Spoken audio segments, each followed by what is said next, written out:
I, Bhumi Vedhani. We warmly welcome you all to the biggest entrepreneurship event, HABITia, fueling entrepreneurship, nurturing habits, where ideas become reality. Today, we are not just gathering for an event, we are here to ignite something greater, a movement of entrepreneurship fueled by ideas and habits. At Vivekanand Education Trust, we have launched the Hashu Advani Business Incubation Technology Foundation to support and nurture innovation, ideas and startups. It offers resources, mentorship and networking opportunities to help entrepreneurs turn their ideas into successful businesses. A full-fledged 7-story building of approx 11,377.15 square feet is dedicated to this incubation center. At HABITia, we believe in the power of innovation, entrepreneurship and collaboration by bringing together thought leaders, influencers and aspiring entrepreneurs. It aims to inspire creative problem solving, showcase cutting-edge ideas and provide opportunities for networking and mentorship. Participants are encouraged to develop new business ventures and gain valuable insights through interactive competitions, pitch fests and incubation resources. And what better way to set the tone for today's journey than with an inaugural ceremony? Let's light the flame that symbolizes knowledge, growth, and the birth of new ideas. Now, I would like to invite Honorable Chief Guest, Trustees, and the convener of Habit Foundation, Dr. Jyoti Chandwani Ma'am, to enlighten the lamp and begin today's journey with Ma Saraswati's blessings as we witness this beautiful Saraswati Vandana.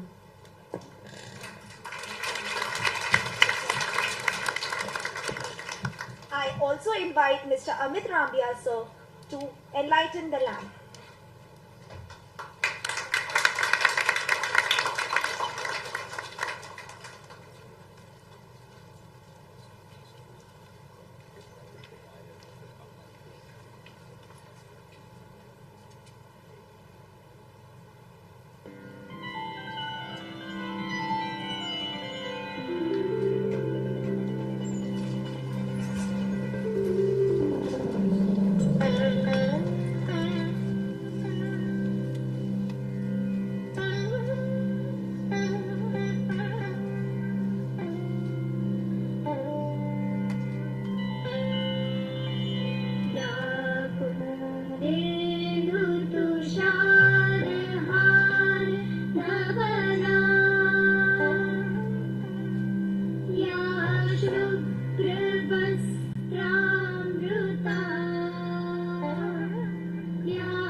Thank you so much to all the dignitaries.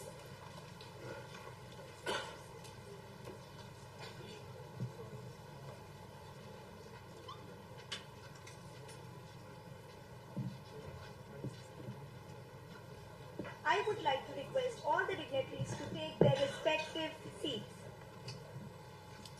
Now, it's time to introduce a person who doesn't just talk about entrepreneurship but lives it. someone who believes in turning ideas into action and innovation into impact. She completed her PhD in management from SPNIT with guidance from IIM Ahmedabad. Has 14 years of academic and 4 years of industry experience. Currently, she is a professor at Vivekananda Institute of Management Studies and Research, Mumbai, specializing in HR, design thinking, and entrepreneurship. Ma'am also indicates education with spirituality and emotional intelligence. She has won multiple awards, including 20 Most Influential Women in Academics 2021. Please welcome with a huge round of applause the driving force behind today's event, the convener of HABITia event, Dr. Jyoti Chandwani ma'am. Thank you so much, Drishti. Good morning, respected trustees, directors, principals, faculty, students, and our esteemed guests. It is my honor to welcome you all to HABITia 2024, an event that celebrates innovation, entrepreneurship, and the spirit of collaboration. Today marks a significant milestone for the Habit Foundation Incubation Center and for each one of us at Vivekananda Education Society. This event is a platform for the young minds across all colleges to showcase their creativity, problem-solving skills, and entrepreneurial spirits. We are privileged to have among us distinguished trustees whose vision and support have been instrumental in the growth of our institute. I would like to extend my heartfelt gratitude to the directors and principals of all colleges whose leadership continuously inspire our students and faculty members. HABITia is more than just an event. It is a reflection of the collective efforts of 8 schools, 8 colleges and 22 schools coming together as one. The stalls, panels and the discussion today are testament to the power of teamwork and shared goals. We have incredible entrepreneurs and thought leaders here, ready to share the insights on innovation and startups during the panel discussions. These conversations are an opportunity for everyone to gain valuable knowledge and be inspired by a real-world success story. Our students have worked hard to present their prototype games, business ideas, and different ventures. I encourage everyone to visit this stall, engage with the innovators, and experience the creativity on display. This is not an individual event, it is a team effort. As a nodal officer, I believe that every institution, every faculty member, and every student is an integral part of this journey. We are all contributors to the large ecosystem of innovation and entrepreneurship, and together we can make a lasting impact. In closing, I would like to express my deep appreciation for everyone who has contributed to making HABITia 2024 possible. Let's work together to make this event a grand success and a memorable experience for all. Thank you, and I wish you all an inspiring and fruitful day ahead. Thank you so much. Much obliged, Jyoti ma'am. Now inviting Mr. Vijay Talreja Sir, Director of Harshu Advani Business Incubation and Technology Foundation, recognized as a leader in e-commerce and technology services. He co-founded Adapti, later acquired by Epixon, and played a key role in scaling Accenture India's operations. Awarded as one of Asia's top 25 most influential e-commerce professionals. He is also a charter member of Indus Entrepreneurs Organization and an active mentor and investor in startups, especially in fintech, healthcare, and digital sectors. Please give a big round of applause for Talreja sir.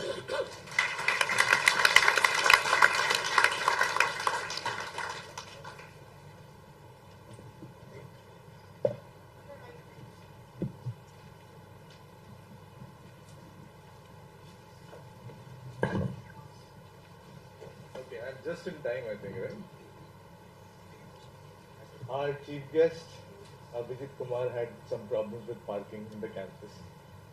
I think people who are from VES will not be surprised about it. So, but yeah, that was a little bit of inconvenience. Sorry for that. Let me start with saying thank you. I mean, I really should be starting with the welcome. but I want to start saying thank you for coming here, and for the team that has set this up. Like I said earlier in our discussion, this is our flagship event, HABITia, and the whole objective of setting up this event was to create more and more energy, enthusiasm among all of you all here to be able to create more startups. Habit, as I think somebody already introduced here before, is our incubation center, and clearly this is meant for you. Today we have a very distinguished set of people here from the industry, entrepreneurs, very seasoned entrepreneurs, venture capitalists. Our chief guest himself is a founding partner of our ventures, which is one of the largest angel and funds in India. So I would only want to take 30 seconds to say that, it is really up to you for you to take advantage of this platform, leverage the insights that you will get from everyone here. This event is not only about just creating energy, but is also about for you to learn how to start a company, how to really scale a company, and then people like me also look forward for exits. So there are also entrepreneurs here like me who have started and exited companies. So please leverage this platform and the time that you spend in the entire day to learn something from people here, and hopefully that should help you start in the right way. Because some of these things that we've learned over the time, by making mistakes and correcting them, and then getting better, I think this is the time for you to learn from the experience that you have here. So without much ado, I think I will step down and invite our chief guest to do his keynote. Thank you very much and have a great day.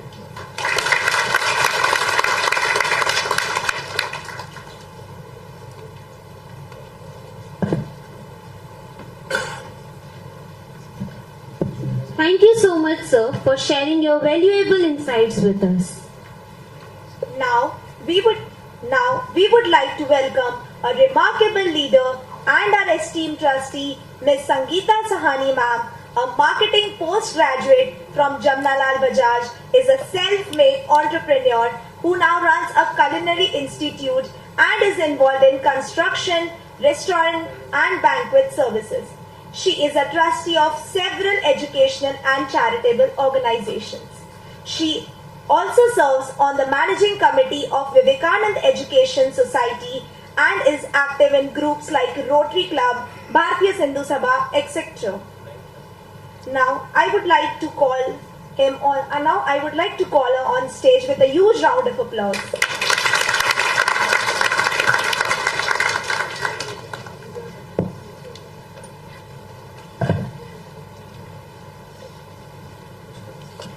Thank you for that introduction, and a very, very warm welcome to all our esteemed guests. We truly have an august audience over here, which includes the students, principals, and possibly the entrepreneurs that we will see in some time. It is truly an honor to stand before such a distinguished group of industry leaders, educators, and bright young minds.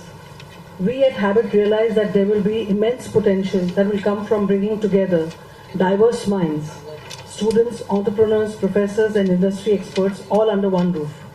Today marks a significant step in our shared journey of innovation, learning, and growth. As one of the founders of this incubation center, our vision for this incubation center is not just to create a space for ideas, but to cultivate an environment where these ideas can flourish into real-world solutions. We are here to bridge the gap between education and industry, provide tools, mentorship, and necessary network for our students to become innovators and entrepreneurs in their own right.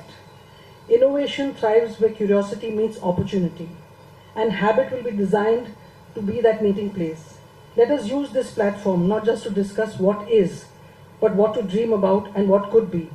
I encourage everyone over here today to engage fully in the discussions, share openly, and challenge each other to think differently. Together we are building something much larger than any one of us, a community of innovation that will create lasting change. Thank you, and I look forward to this exciting day. Thank you.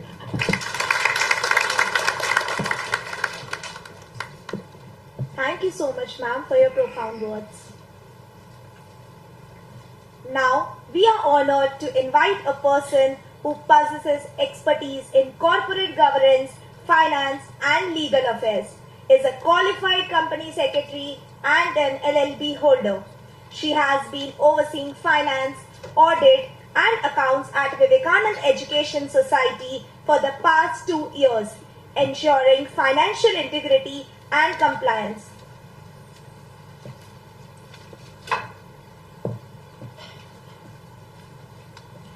Ma'am also played a pivotal role in the formation of Habit Foundation, driving innovation in governance and financial management. With a huge round of applause, please welcome Ms. Kavita Valecha, ma'am.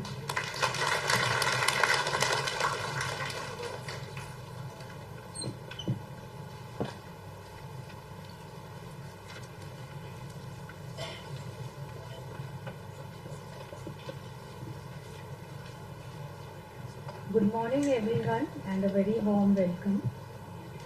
A few years back when we would talk about a new business initiative or a business idea, it would be just set aside by saying now who would get into this stressful journey.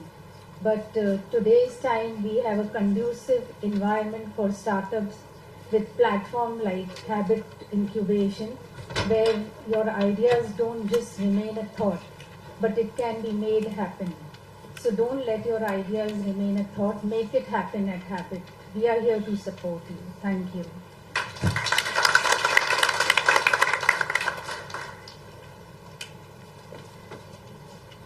Thank you, ma'am.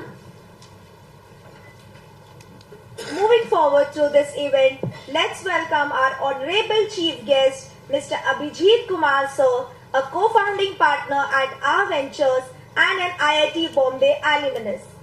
He is recognized as one of Business World 40 Under 40 and 50 Fabulous Innovative Leaders. In addition to this, Sir is also the co-founder of our Venture Fund.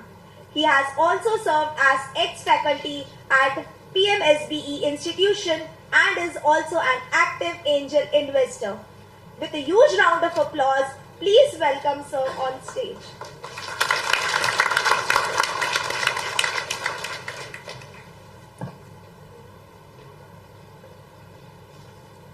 Hi, good morning everyone. First of all, thanks Habit for inviting me, especially all thanks to Vijay who dragged me in the morning.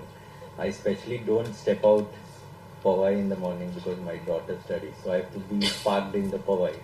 Vijay called me, he has been a very good friend, investor with us for long, so I said without. Otherwise, my first half park station is Powai.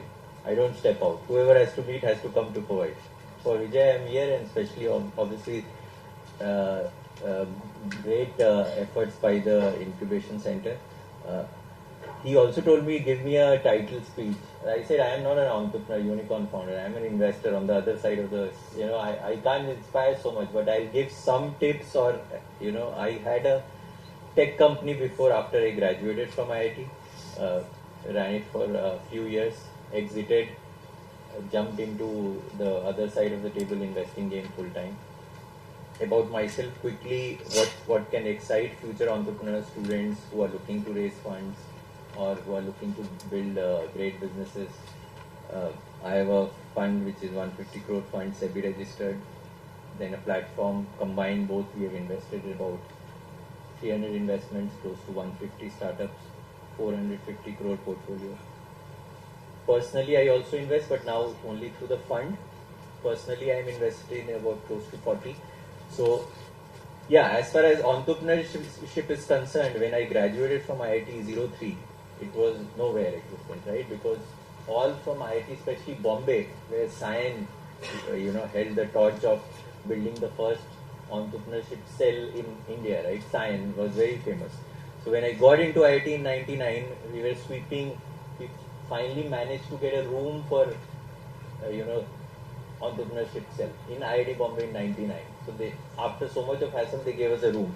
I was in first year, so first year students are generally allotted very clean the room, put the tables, chairs, computers. So that was the journey in 99. Now Sion is one of the top incubators right now in the country. So whenever you start a journey of an incubation, it's never too late because you never know where you can reach. Now Sion has also produced some of the unicorns. Idea Forge, you know, right? It's Sion Incubity, which is one of the biggest success stories right now from Sion. So as I am saying, in 93, 99, 2003, entrepreneurship was nowhere, right? Nobody used to get into entrepreneurship. In my batch, I think 50% of the people left jobs, higher studies, and jumped into their own business. Not immediately, but after maybe 3-4 years down the line. So that was a big shift. Now if you go to IITs, at least 70-80% don't take jobs. You know, they will either prefer delay it, try one stint at entrepreneurship, and then maybe come back to job if it doesn't work, and then again go back to entrepreneurship, because it's very addictive. Once you become an entrepreneur, you can never go back to job. You'll always be an entrepreneur, right? So as far as the culture in India is concerned, it's improving quite a lot. People are taking risks. Government is supporting entrepreneurship. There are a lot of ways to raise funds. So I would suggest all the young people sitting out here who are right now studying or finished their studies or even looking for the first job, maybe 10 years down the line or 5 years down the line, you should take one stint at entrepreneurship. Because there is a very simple way. You can become rich by being an employee. There is no doubt about it. But you cannot become wealthy by becoming an employee. So if you want to become wealthy, there is a difference. Rich is like you will have a good life, your kids will go to a good school, you will have a car, you will have a good house. Wealthy is when you can achieve that for the next 2-3 generations. That's wealthy. Rich is very easy, right? Anyone can become rich if you are an employee, if you are a good working, hard working employee. By 40-45 you will become rich. But if you really want to take that punt and you want to come to the other side of the table and become wealthy, entrepreneurship is the only way, because 75% of the wealthy people are entrepreneurs, not investors. Investors are only 15% of the people who are wealthy. 75% of the wealthy people are entrepreneurs. Rest 5% are employees. And so I wouldn't say that everyone will become an entrepreneur, but whoever is planning to become an entrepreneur, there is a lot of support available. Vijay is there, there is an incubation center is there, investors are like us are there who are ready to make money on the good entrepreneurs, right? So support system has increased a lot. You guys are young, you can think of the next idea which I can't think of. So somebody asked me, why don't you become an entrepreneur? So I said, I am 40 plus now, I have lost the whole charm of thinking outside the box. It's tough, right? Entrepreneurship is tough. And you need to be very young to come up with outside the box ideas. Otherwise, it's not a $1 billion idea, right? So I'm saying entrepreneurship is now picking up. Please try at least once you have maybe taken experience of 5 to 10 years in a good job, then take a punt at entrepreneurship. You never know, you might build the next $1 billion or maybe a listed company, whatever. Right? All the support is there in the system. So please don't hesitate. Whatever help you need, money-wise, mentoring-wise, the incubation center will provide you all the mentoring. We have people like you, Vijay, he has good network, investors like us who can help you out. So I don't know how many of you are planning to become an entrepreneur, but I am 99% supportive of becoming an entrepreneur compared to a job, right? Because there is a very simple philosophy. Once you become wealthy, then only your dependent, your employees and your supporting ones will become wealthy. Once all these become wealthy, the chain continues and the country becomes wealthy. So we need N entrepreneurs to make the whole country wealthy. Otherwise, if everyone is an employee, then we are still living in the British era. Change the era. The young people can only change that, right? We can take bet on you, we can invest on you, but we cannot maybe create those kind of new ideas, new tech which you can learn fast. As my professor in IIT Bombay used to say, I'll end this with a quote because I am anyways late and I have to go back to Powai. But one of our computer science professor used to say, this might be exciting for all the backbenchers, not to disrespect the front benchers. But the front benchers will become intellectuals, right? Whether they teach or they research or they write big thesis papers. So that's a different kind of skill set. The middle benchers will become CXOs, very good employees, will work for the big companies. And the backbenchers who have done that, who are somehow surviving in the whole institute, make those big businesses. It doesn't mean that you become a backbencher, but it's only employees, please don't take it otherwise, it's the only reason backbenchers survive because they are good at multitasking. And what you have learned in the college, when you go out in the real life and try to implement it, the theory stands here, right? Theory, what you have learned. Once you go in the real life, you have to multitask and implement those hacks. Now that's what backbenchers are good at. So, but don't leave the studies, continue the studies, pass with good marks, have some basic skills, get your theories right, and then definitely try becoming an entrepreneur. And when you raise funds, come to me. Maybe I'll have a larger fund by then. So we are planning to launch another fund next year. So there is enough money in the country to support young guys. So don't be afraid. If you can get your kitchen running, then you can build a company. That's the simple logic. Okay, thanks Vijay for inviting. Best of luck to the incubator. Thank you. I hope so many entrepreneurs will come out of our college and you have to fund them all. So thank you, sir, for sharing your insightful insights.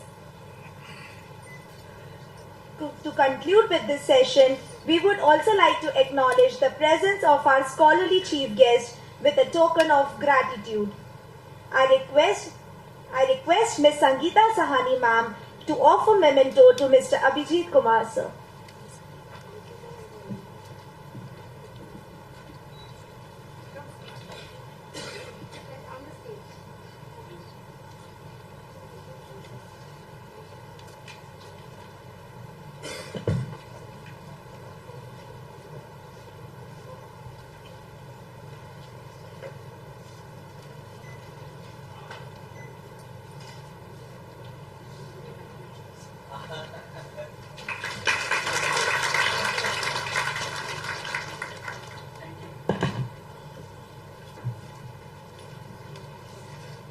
Thank you, ma'am. Let's keep this momentum going.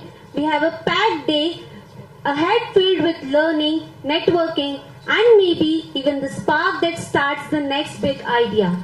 Moving forward to the interactive nexus, which is a panel discussion. For that, we would like to call another set of anchors to take over the stage. Once again, welcome to HABITia, where entrepreneurship is not just a dream, it's a habit. Thank you.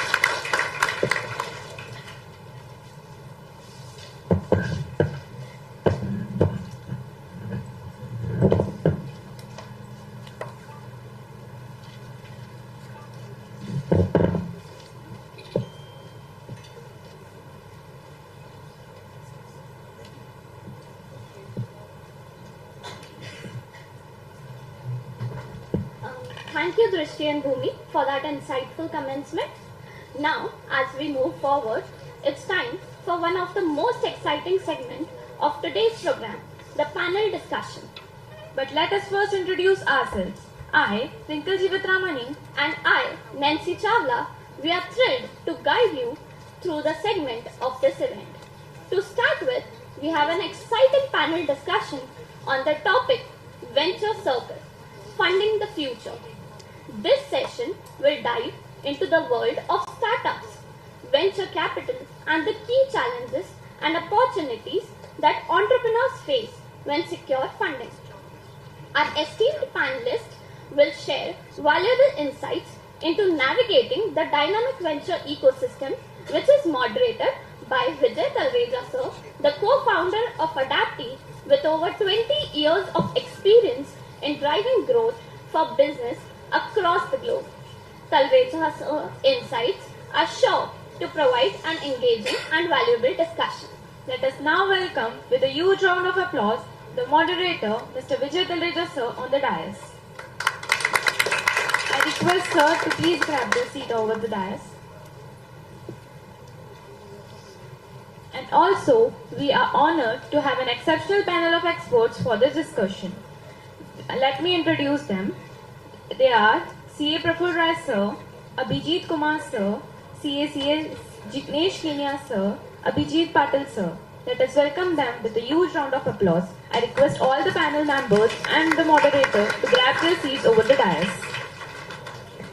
Followed by this, there will be a question and answer session which will have certificates for the best question. So we encourage you to ask questions and make the most out of this interactive session.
Good morning, everyone.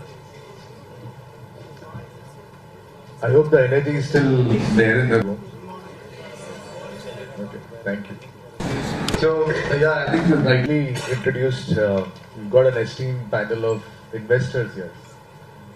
Every time, there is a news about a startup, 90% of the time it's about funding, right? I don't know. And then, of course, there are also startups who become unicorns or soonicorns, and there are a lot of terms nowadays being used about startups. So you generally see a lot of buzz about this startup raising money and then scaling up.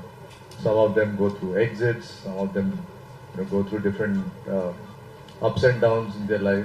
So we thought, why don't we start the day with having a panel of investors so that they can share with you what is it that they look for in a startup and why would they invest in a startup, right? So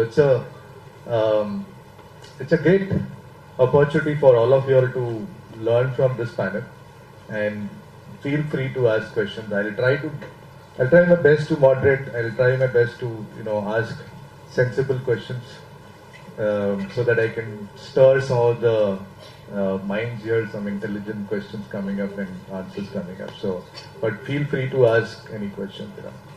But before I get started, I think I would like each of you to do a quick round of introduction, if that so that the audience knows some background about you. Abhijit, I think you already did that, so maybe we start with you. Yeah, hi. My name is Jignesh Kenya. I'm a chartered accountant and company secretary by qualification. Started with consulting in KPMG for about 4 years. Then been in media for 2 decades, a decade with UTV and Walt Disney Company.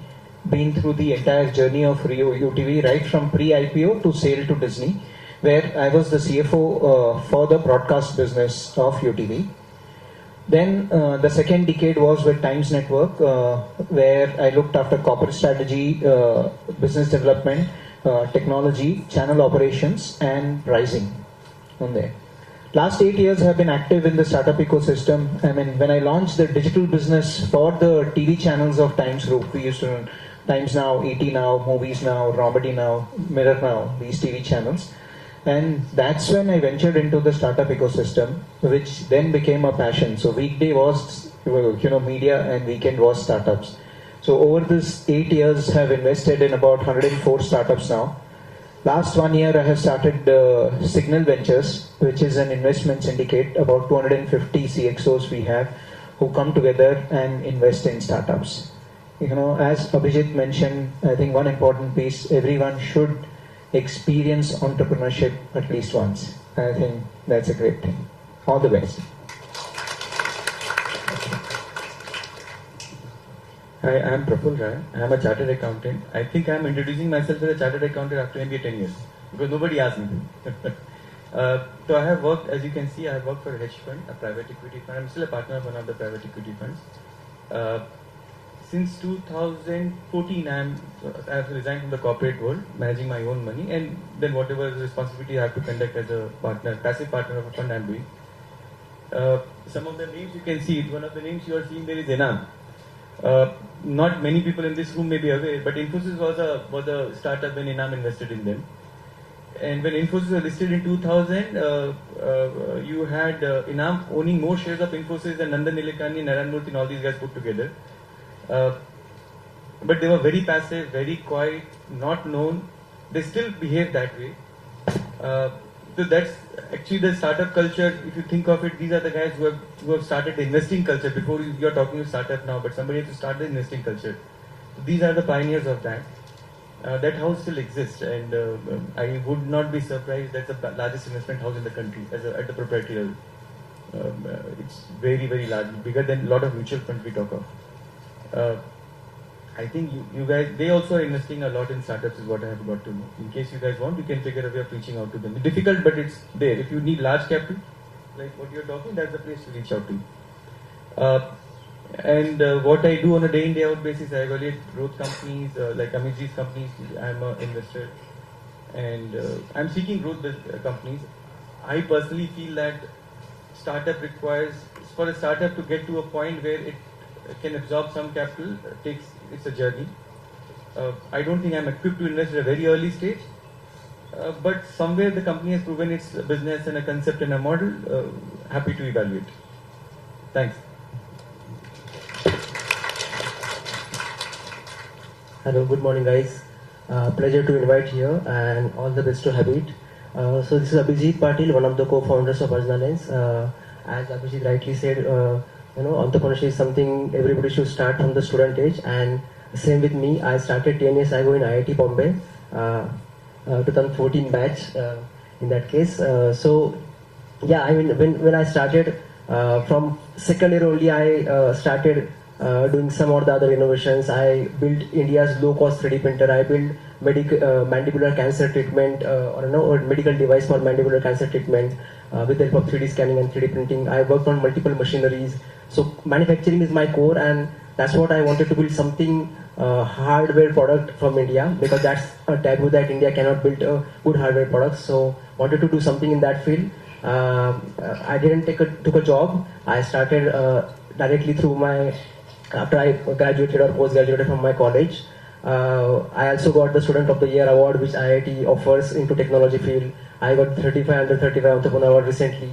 And yeah, I mean, when we started Ajnalens, it was pretty clear that we want to create an impact into technology. We don't want to create something e-commerce or something like that. And then when we wanted to build, we saw a lot of Iron Man movies, and I'm very much inspired into computing technology. But if we see the computing technology from mainframe to desktop to laptop to smartphone, which is a potential computer right now, it is always in a 2D screen, and we humans spend our life in 3D. On the contrary, we spend 70% of our life in digital world, which is in 2D. So that something is hinged into my mind, and we thought, why not our digital life could be also in 3D, just like an Iron Man movie, And that's what the spark happened. We wanted to build India's first holographic computer, and 10 years fast forward, today we built India's first world's lightest holographic computer from India. We manufacture in India also right now. So yeah, we supply these glasses, smart glasses to enterprises, defense right now, and soon we are going to consumers with one of the strategic investor. So yeah, hope for the best. Thank you so much for inviting me. So I think this is, we've heard a lot of IIT here, and this is by design, so it's not by accident. But I would also like to tell you why it is like this, right? So we have IIT actually as an advisor on Habit. So we've got IIT Bombay. So Poini, you know, right? So she's our advisor. We are in fact very actively talking to Sign to see how we can take their help to get us started in the right way. Clearly, there is a lot of inspiration here. Besides IIT, I know there are a lot of management graduates, so you will also be very pleased to know that I am also on our board. So we are very closely interacting or rather collaborating with IM. So clearly, you have the visionaries of technology and management here in VS. So clearly, you have the advantage of getting access to, more and beyond VS. So starting off with this, I think people from the fund, people from venture capitalists, and then we have Abhijit here, who's actually gone through the journey of raising funding. So it'll be very interesting to hear, on one side, what are the investors really looking at when they assess startups? And then Abhijit, we would like to hear from you also subsequently. What has been your experience raising funds? And I know I've gone through this journey once, and I know how difficult it can be sometimes. But clearly, let's start with Abhijit, with you, to just hear from you. I mean, you said 150 startups that you've invested and 150 crores, a lot of money. Okay, 450 crores, a lot of money here. So I would be really keen to hear from you, Abhijit. You've been in this ecosystem for so long. What is it that you look for in a startup when they pitch you? And I know you have a complete process. I'm part of the fund, so I know you have a complete process where people come and fill up forms, and they give you details, and then there are pitches that they send you, presentations. But I think there is much more beyond that, right? There is an art and science. So tell us what you look for in a startup when they come and pitch you. And audience, I think this is really for you to understand, because this is a team, or this is a panel that actually is going to reveal a lot of secrets to you. So if you're going to come up and start a company, hear it from them. What is it that's going to click for you if you want to get invested? So Abhijit, please.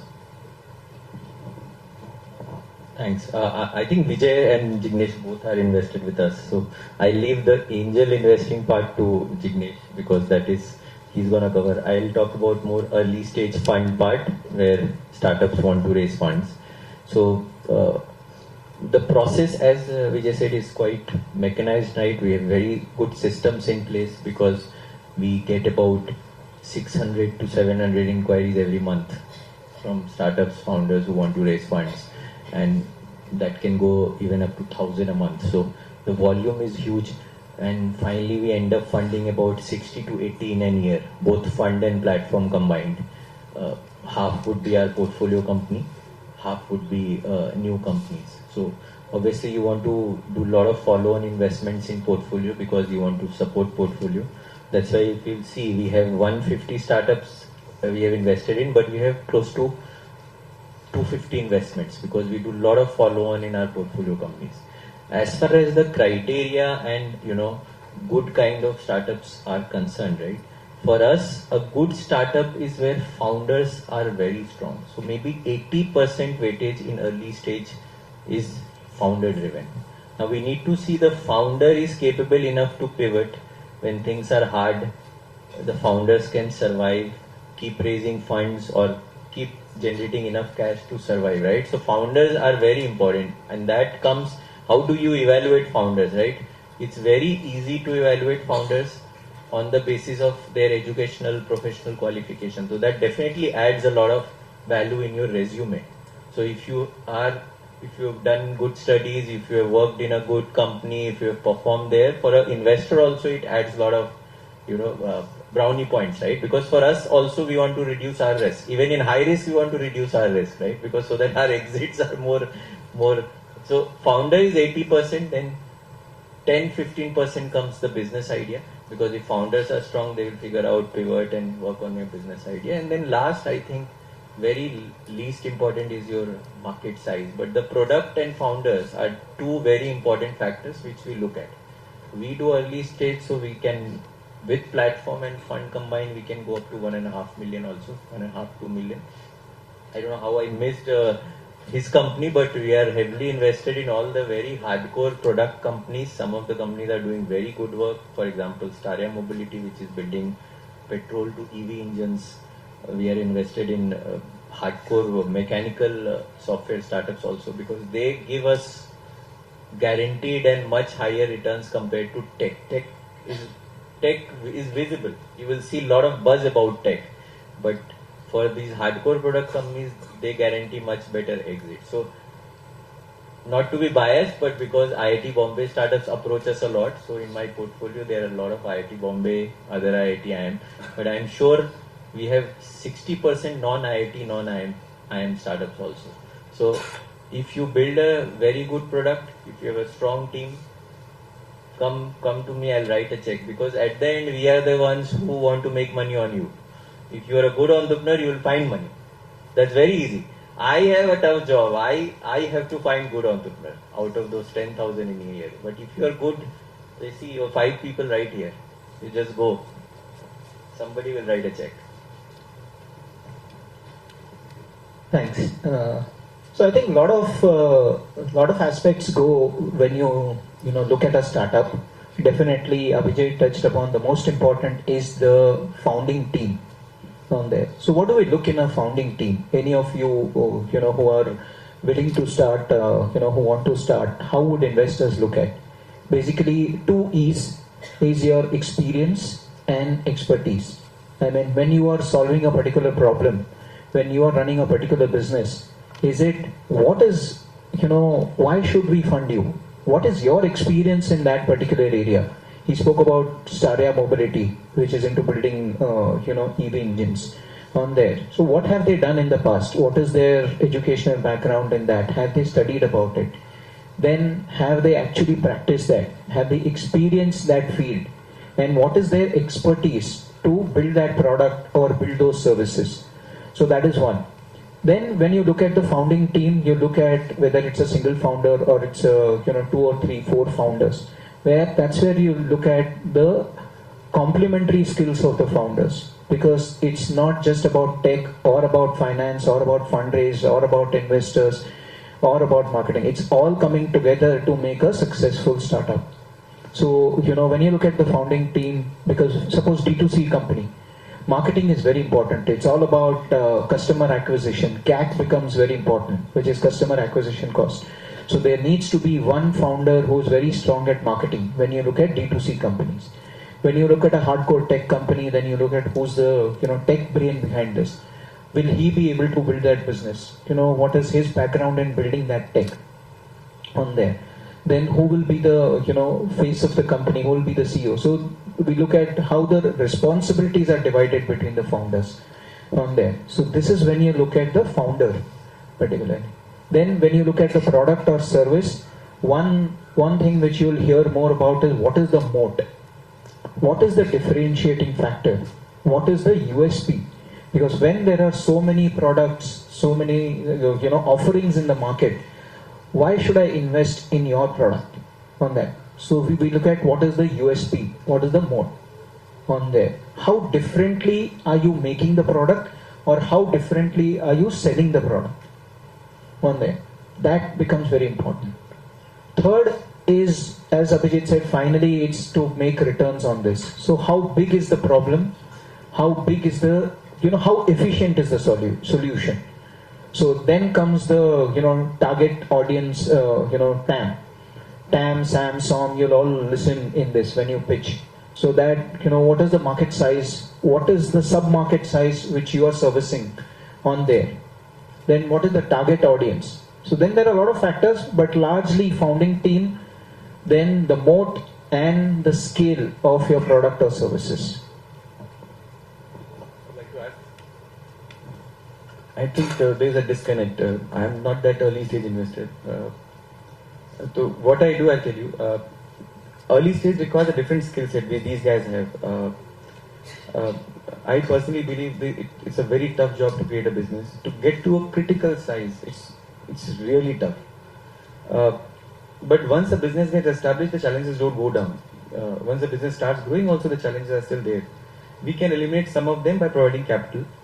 So I look at companies which are not very early stage but have proven their business model concept. By the time entrepreneur promoter is all sorted, they know what they are doing. They are stuck for small things like some of the companies where invested where promoters don't get working capital from bank. This is a real life issue because they don't have a collateral to provide. It's stupid, but we have provided working capital in the form of equity, which is the worst to do, but there is an opportunity there. Then I'll give you a classic case. There's an engineering company which has a huge, very high-end engineering orders from Germany. Interesting, Indian company exporting precision products to Germany. They didn't have capital to scale the business, do some basic capex requirements. The business was proven. They were making some profits. They were pretty successful in a small way what they were doing. We provided the money, and I think last 3 years I've seen them growing 100-200% annual. And it's not a small size, it's a good size business. So we don't come at a very early stage, but we do come at a early next stage is where that would be the space where I'll be happy to evaluate. Having invested in a few early stage companies, it takes a lot of time and energy. It's not easy. It requires a very intense engagement. So that is where we are. Issue is also when you keep growing, you have to deploy critical size of capital. That also reduces the number of opportunities you can participate in. So these are the real life issues. Investors also struggle with it. So this is where we are. So if you have to come to me first, you have to get passed through their test. They will make good money before we make our little one. But this is where we are. I think our investment horizon is I invest in like 5-6 companies, maybe less every year. This is on the unlisted side of it. Listed side of it is also pretty interesting. There are a lot of companies where we have participated in preferential and personal investments in that. So there again, very funny. The pattern are the same. There is no difference between listed companies also get stuck for the same reasons as unlisted good size ones. There also we do exactly same thing. The format is different. The SEBI regulates the entire investment process, so that way I find it more safer and easier. So that is another, but the framework is the same. Provide growth capital to companies which have a potential to grow. Entrepreneur is proven, business is proven, model is in place. Just that the capital can solve the issue of scale up. So that is where we are. I am telling you on the other side, but I'll share my fundraising journey. So I can't share my investing journey, definitely not. Yeah, I mean, as I know early that it's a hardware game. I will need a lot of money. It's not something I can survive for many years without money. When I say a lot of money, yes, compared to right now, the ecosystem is really built up to the next level. 10 years ago, it was not that much friendly. Now you'll get easily fund depending on the parameters. If you have to check all the parameters, you'll definitely get funds. So when we started our fundraising journey, initially we were aware that creating the MVP, minimal viable product, is much more important. We cannot just go to investors and say about the idea about Iron Man and then they will invest. It doesn't happen like this, right? So we were aware about that. So almost 1.5 years to 2 years, we bootstrap ourselves. What's the bootstrapping? Whatever money you have to pump into your startup, because if you invest, you understand the value of money. That is the first thing. We approached our friends and family by default, took a loan from them. We have a good IIT alumnus fund. Definitely, most of the college has that alumnus fund. So we approached them. We took some grant from them. We approached a few of the other government grants. We approached the IDEX grant, and we brought that money to survive us. We know some skills like 3D printing, 3D scanning, which we learned into IIT Bombay. We used to service the customers and earn that money also to just survive our R&D. So 2 years we done that kind of thing. No hiring that moment of time, only promoters and interns from IIT Bombay. And we built the MVP.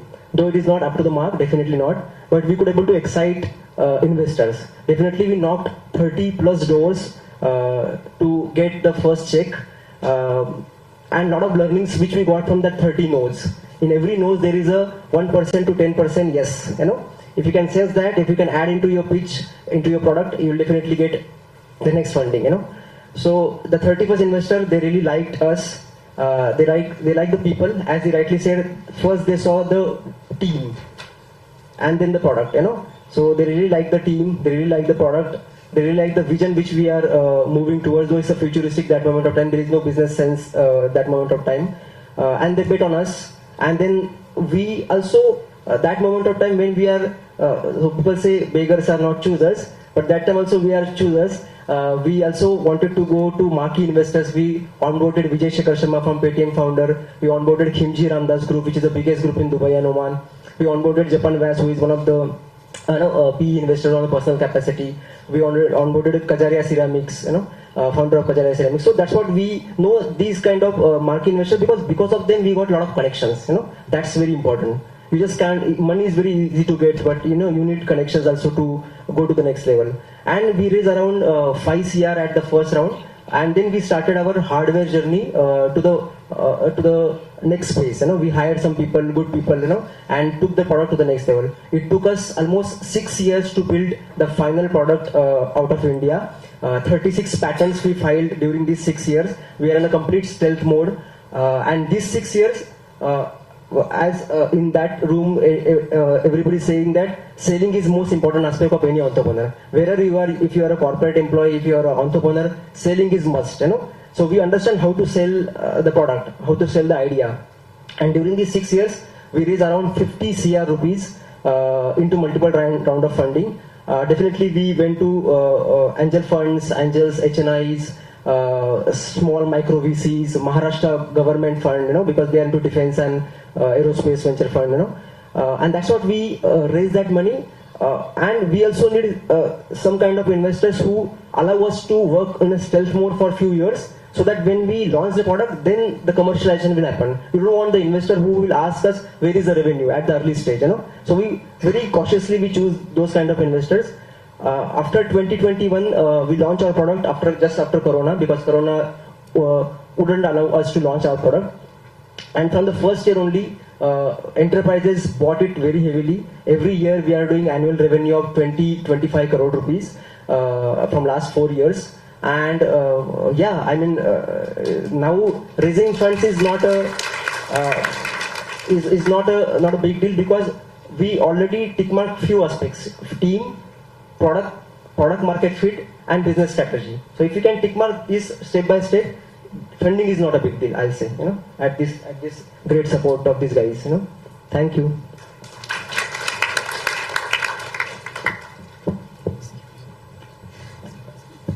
I don't know, at least I'm very, very inspired by what's being discussed. I don't know how many of you got inspired. I think, Abhijit, you got a great story, man. Great story. I know, so anti-portfolio. Yeah, so thank you for all the insights. I'll probably do one quick round of discussion, and then I think we'll call it a close. You are here. You're here for Habit.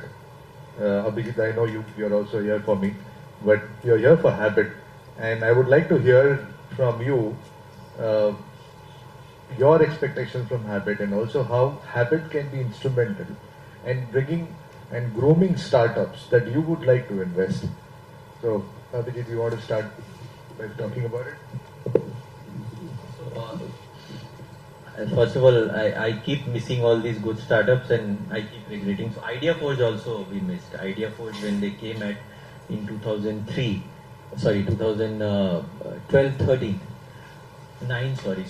nobody was ready to fund a drone company, and the valuation was 9 crore at that point of time. One of the juniors. We also couldn't believe it, and at that point of time I didn't have that kind of money to invest directly in the startup. So I missed it. But now all what there are. So, we have various programs to work with incubators, and that includes Habit. We even get very early stage at founder level. So there is a program called First Gear, idea stage startups, MVP ready, no traction in the market. So founders take the plunge, we also take the plunge with the founders, because we come at founder level with that. So there our returns are also exponential. So same as founder. If they grow, we grow at the same level. That's for companies and entrepreneurs who have a very strong product, but they are not able to take it out in the market, or they are not able to raise funds on their own. That's where we are working heavily with incubators, especially also with IIT, SAN, because a lot of people can build MVP, but then after that they don't know how to raise funds, how to go out in the market, how to commercialize it, how to sell it to the customers. So then it's a mixed program of 6 months mentoring come fundraising. Some of the success stories like Staria is little more matured, so you need more revenue, more traction, more established business model, where there we do about 100K to $500,000. If platform and so simpler, so we need entrepreneurs like you from young minds who can give me 10x, 100x, 1000x. I will end with this, with the Shilpa Shetty story which he has invested in. A lot of exits, like bumper exits, have you guys heard about it? Shilpa Shetty might not have made so much of money in movie what she got in Mamaearth exit. She's sitting at 300 crore right now out of 75 lakhs which is invested in Mamaearth 10 years back. Now that's what the wonder is of entrepreneurship. Now look at the big picture, and best of luck. So Vijay, let me take a step back when you said, what can Habit do for entrepreneurs. So basically, just to give you an idea of what an incubator or an accelerator does, or how does it really shape the life of an entrepreneur on that. So it brings together the entire ecosystem for the entrepreneur, to help them succeed. Now, 3 key elements which they bring together. One is entrepreneurs who have built successful businesses, so that who can come and talk to these entrepreneurs to tell them their experience, their failures, what they have learned from their failures, their secret sauce, what has really worked for them, to share with these entrepreneurs so that their success journey becomes shorter. They don't make the same mistakes and they guide them. So I think one is entrepreneurs, which incubator or accelerator has to bring in. Second is subject matter experts on this. Now, typically the program is 3 months to a year, depending upon various accelerators, incubator programs on this. So they bring in a marketing expert who tells you, how to identify your target audience, how to reach out to them, how to optimize your marketing spends. Then they bring in a legal expert to, tell you about the nitty-gritties of a term sheet, shareholding agreement, what rights to be given at what point of time to investors, etc. Then they bring in a finance expert. Then there are tech experts who come and tell you about MVP, as he mentioned, how to build a product, how to test it, how to do a beta testing, how to test it with customers, what feedback to be taken, how to improve upon it, everything. So, that's the second aspect of it, the subject matter experts. And third comes in the investors, the funding. That is also important. So after they have taken you through this process, they organize something called a pitch day or a demo day, where they bring in all the investors, where you can pitch your idea. One there. Before that, the experts also teach you how to pitch, how to create a pitch document, how to convey your story to the investors. And then comes the day when you pitch to the investors. They bring in a network of investors across, angel investors, angel funds, VCs, micro VCs in there, where you present to them and finally raise funds. So I think that's the core, essence of an incubator or an accelerator, and I think that's what Habit, will have to do for its cohort to make them succeed. Very, very nicely put. I think very, very nicely said that there are ways of services that we can provide, but a lot of support that the incubation center can provide. Clearly, it's an integral part of the whole startup ecosystem, and I'm sure there is a lot more that we can do. Do you want to add anything? I think your journey has also been interesting, Abhijit, but let's hear from him first and then come to you. See, again, for me, it's growth investor too. A lot of things get filtered out before much later.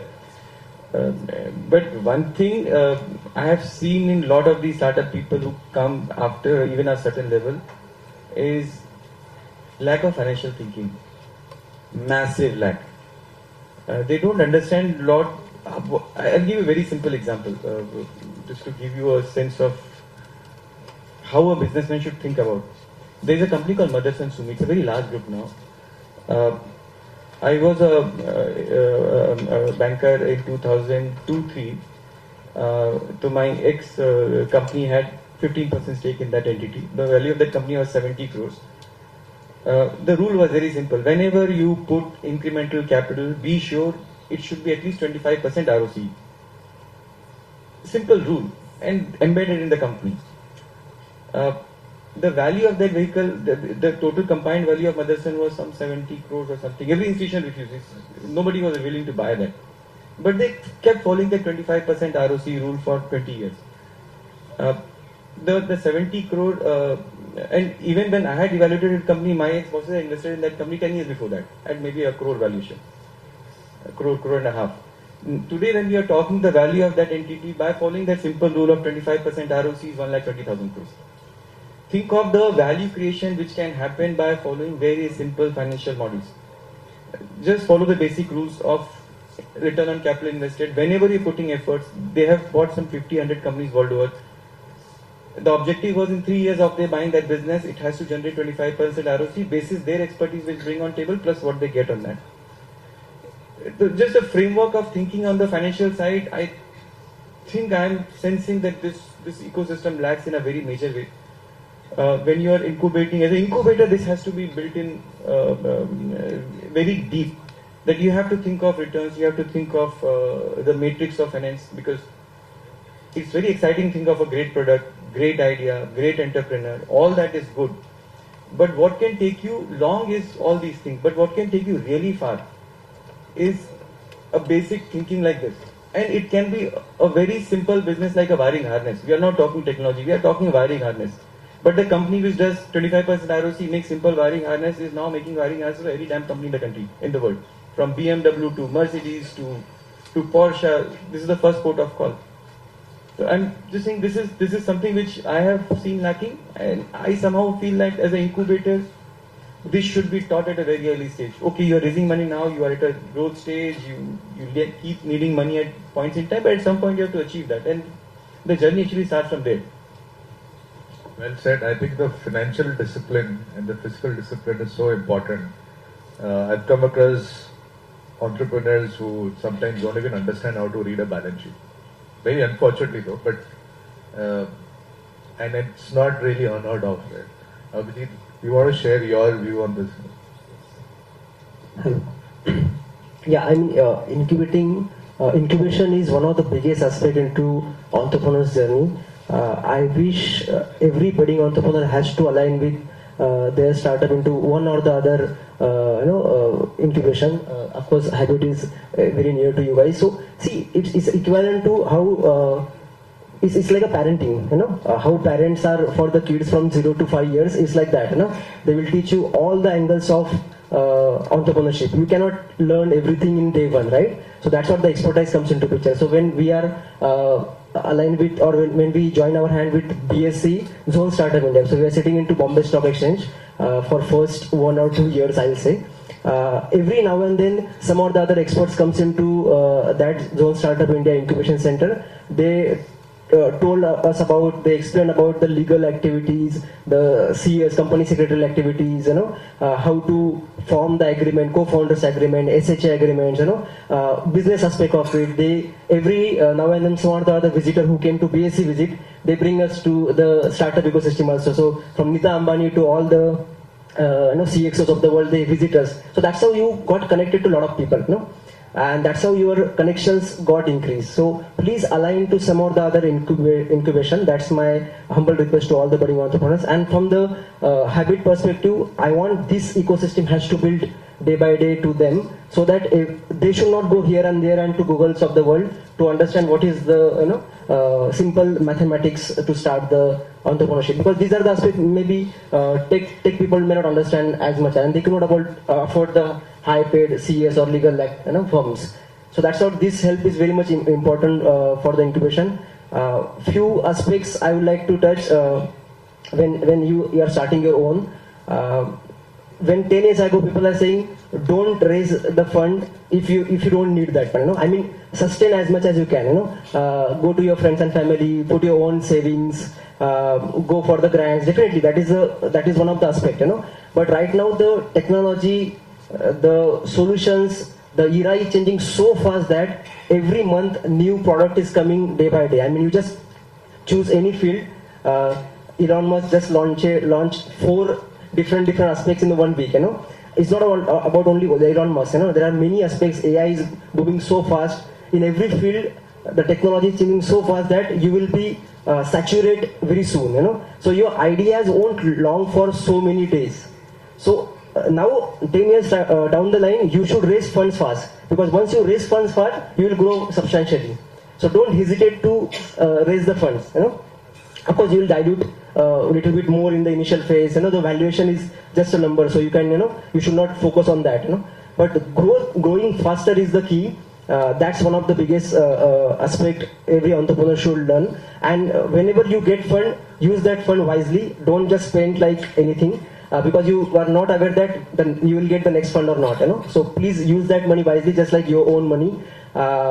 Funding is not the success. If you get the funding is equivalent to success is not the keys. There are many startups. I also learned into this journey. If you get funding, it's not success, right? So never put that equation into your mathematics that funding is equal to success. You have to work onto your product, your team, product market fit, and business. If you can able to solve these 4 things, funding is just just a transaction, I'll say. Thank you so much. Thank you for. Sure, good. One data I want to add here. See, we have lived in a world from 2008 to 2022. For 14 years, the cost of capital was almost negligible to zero. Okay. The value of a business typically is whatever is the numerator divided by the cost of capital is the value of the entity. So if the cost of capital is zero, the numerator can be whatever number and outcome is infinite. So we have seen a world of infinite valuation for 14 years. This is very long time. Okay, now gradually, in a very slower way, you are seeing that the cost of capital is increasing. Every year you have some increase in the cost of capital. Some point in the next 3, 4, 5 years, people will take a reckon of the fact that there is a value to the money which is being put. It's not zero cost. So what our friend is saying, that raise money because it's needed, because you never know when the money dries up. See, a zero cost of capital, 1% cost of capital can take a lot of risk. But a 7-8% cost of capital, or India to actually higher number, the risk goes down with the cost of capital. So you are actually not, I'm not saying wrong that you should not do it, you should do it, but keep in mind that headwind can just come to you because the cost of capital is increasing. With every passing year, 6 months, 3 months, people are taking cognizance of the fact that was enough of the zero cost of capital. The economies are getting destroyed because of a lot of these things. US also has to withdraw the stimulus. Japan has also started increasing the cost of capital. You are seeing across the board some modulation here and there, but the cost of capital is going to go up. Therefore, when the denominator, let's put a number to it. Say 1 rupee profit divided by 0 is infinite. 1 rupee profit divided by 1% cost of capital is 100. But say if the cost of capital becomes 5, 1 divided by 5% is 20 times. So you will see a great success story of a business, but a massive shrinkage in the value of what you do, outcomes. To be aware as an investor, I keep thinking about it all the time.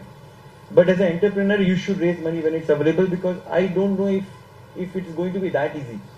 See, we can keep talking of Elon Musk and all, they have infinite source of capital available because they're past that hump of this. But I think at this stage, you should be aware of what is the embedded cost of capital we are talking. No, but I think this is a term that I've heard many times. Raise capital when it is available, right? But I would also like to add saying that raise capital for the right reasons. I think it's very important. You rightly said that when you raise capital, make sure that you use it in a very judicial way, very very carefully, because you never know when it starts drying up and becomes difficult for you to raise capital. So yeah, I think habit will absolutely play a key role here. Habit, as we all know, is an incubation which is surrounded by multiple disciplines. So a lot of financial or fiscal discipline that's being discussed here comes from this institute. So we run an MBA in finance, and if there are students of finance, this is what you need to really know about, and you will of course be one of those. I think somebody did say that we should have interns coming from finance, from marketing, from technology, from science, from design, all of them being part of a startup when we launch a startup from here, right? Because this is exactly the power that we have. This is the wealth of knowledge and experience and expertise that we have. So why don't we leverage that? So when you create a team, and if you, let's say a CEO wants to have a CFO, I'm sure there will be a lot of people who will be willing to be part of that team, right? So yes, I think Habit has a long way to go, a very critical role to play, and I hope we are able to make a difference. With that, I think I would like to thank the panel here. Thank you everyone for coming and sharing your insights. Thank you very much, and thank you audience for being a very patient listener here. I would request the audience if they have any questions to ask the panelists. Yes.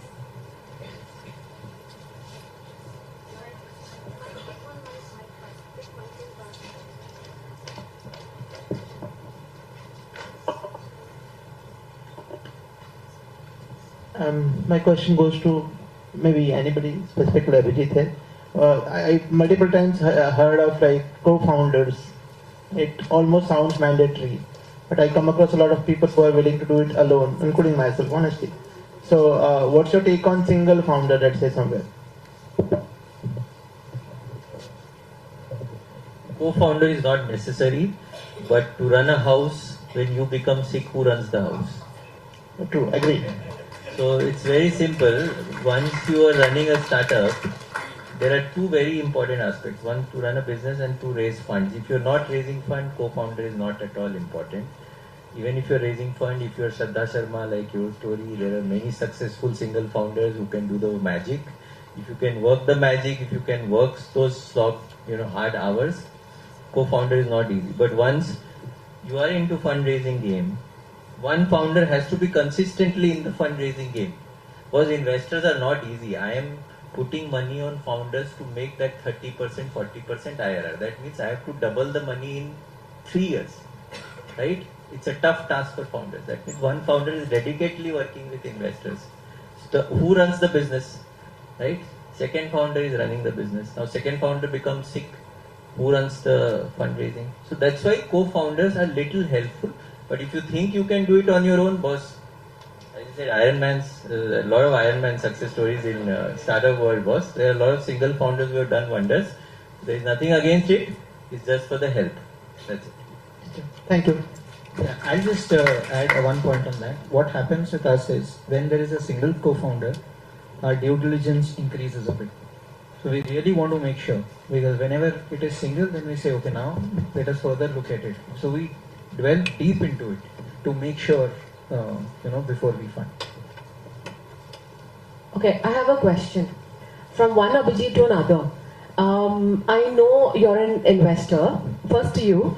As an investor, you look at two E's to invest in an entrepreneur: expertise and experience. Now, Abhijit, to you, as an entrepreneur, what do you look at as an investor to onboard? Like, how would you say, okay, this investor is good for me? Just two simple points.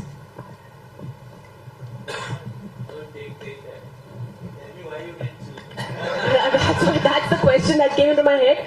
That how do you analyze which investor is good and how do you come to know of an investor? ये तो marriage जैसा होता है, मतलब when you see the investor, you'll get the vibes whether he is meant for you or not, or she is meant for you. So it's not only about money. So there are two kinds of investor. One is a financial investor, and one is strategic investor, right? And you both are important into the journey of entrepreneurs, right?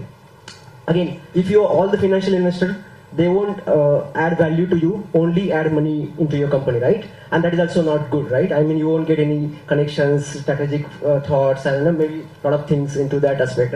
But definitely, you should take care of that, whether they are giving you right valuation, right terms on the SHA, whether you are giving them good rights or not, or whether not ज़्यादा right तो नहीं दे रहे उनको, है ना, and many aspects, you know. But when you choose the strategic investor, on the contrary, you should not see the other aspect like valuations and all the things. You know, you should see what that strategic investor adding into your startup, whether he is aligning to your long-term vision or not. You know, money to definitely he will bring into you. Whether his supply chain, whether his distribution, whether his brand, you know, is adding value to you or not. आप B2B और B2 defence में जा रहे हो, वो B2C में आपको लेके जा सकता है नहीं जा सकता है ना. So that all the things you need to do. So when you at the day one, when you meet investor, you should be very transparent. What is the problem when we entrepreneurs go to investors like them? We sell to them, right? And we sometimes fake it till it make it. You know, that's also one of the problem. And we are only focusing on money and valuation. We never think about the other aspects, and that's how you got trapped. You don't know when they are coming on the board, they will definitely do their job. They are answerable to someone, right? You have to also give exit to them. It's not about raising the money. You should also give them exit. It's your liability, you know. So when you talk to them, you should be very transparent to them. This is my vision. This is my short-term vision. This is my long-term vision. I want to go into this way. This is my product, and step by step I'll go to this way. This is my way of working, you know. And that's how in the few initial discussions, you should do their DD, then they should do your DD first. You know, DD means due diligence, right? So you should do their DD, whether they are aligning with your vision, your promoters. बाद में ये नहीं होगा, जब board पे आ जाओगे तो सिर्फ झगड़े होंगे, है ना? And then you have to give them exit. So better to align with them. Your vision and their vision should be aligned, and that's how you can able to sense whether he is right fit or not to you. You know, I think ज़्यादा बोलूँगा तो फिर पैसे नहीं आएंगे.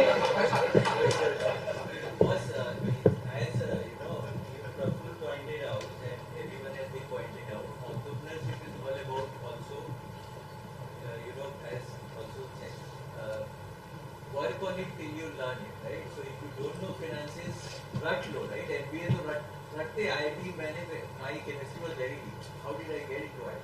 I totally chemistry was not what I got. Entrepreneurship till the time you are not able to master it, you have to follow it. Because in front of investors, in front of customers, you can't sound less confident.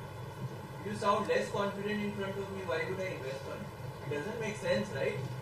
If you are not confident on your knowledge, why would I take double risk on putting money on it? So if you don't know finances, market. Go in front of investors and customers that you own it. So like an investor does a due diligence, it's important for a startup also or a founder also to do the due diligence. Reach out to the portfolio companies of the investor whom you are talking to.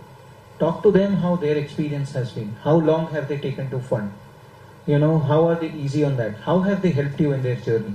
So these are the few questions which you also have to ask. You know, when unfortunately, I mean, not many of the founders have choices because when they are raising funds, they want to go quickly. But whenever you have a choice, I mean, irrespective, just work around. Reach out to them on LinkedIn, their funded companies. Ask them these questions. Thank you. Thank you so much. Thank you, sir. More questions? Yeah. Due to the crunch of time, we would love to take different more questions, but due to the crunch of time, we'll take one last question. So, some fun questions. So my question is to the investors. Sir, Abhijit sir just now said that valuation is just a number. So do you agree on the statement? That's where you lost the point. Sir, it doesn't work. So is valuation number? Is valuation just a number? Is what your question? Do you think so? Abhijit? Is valuation just a number?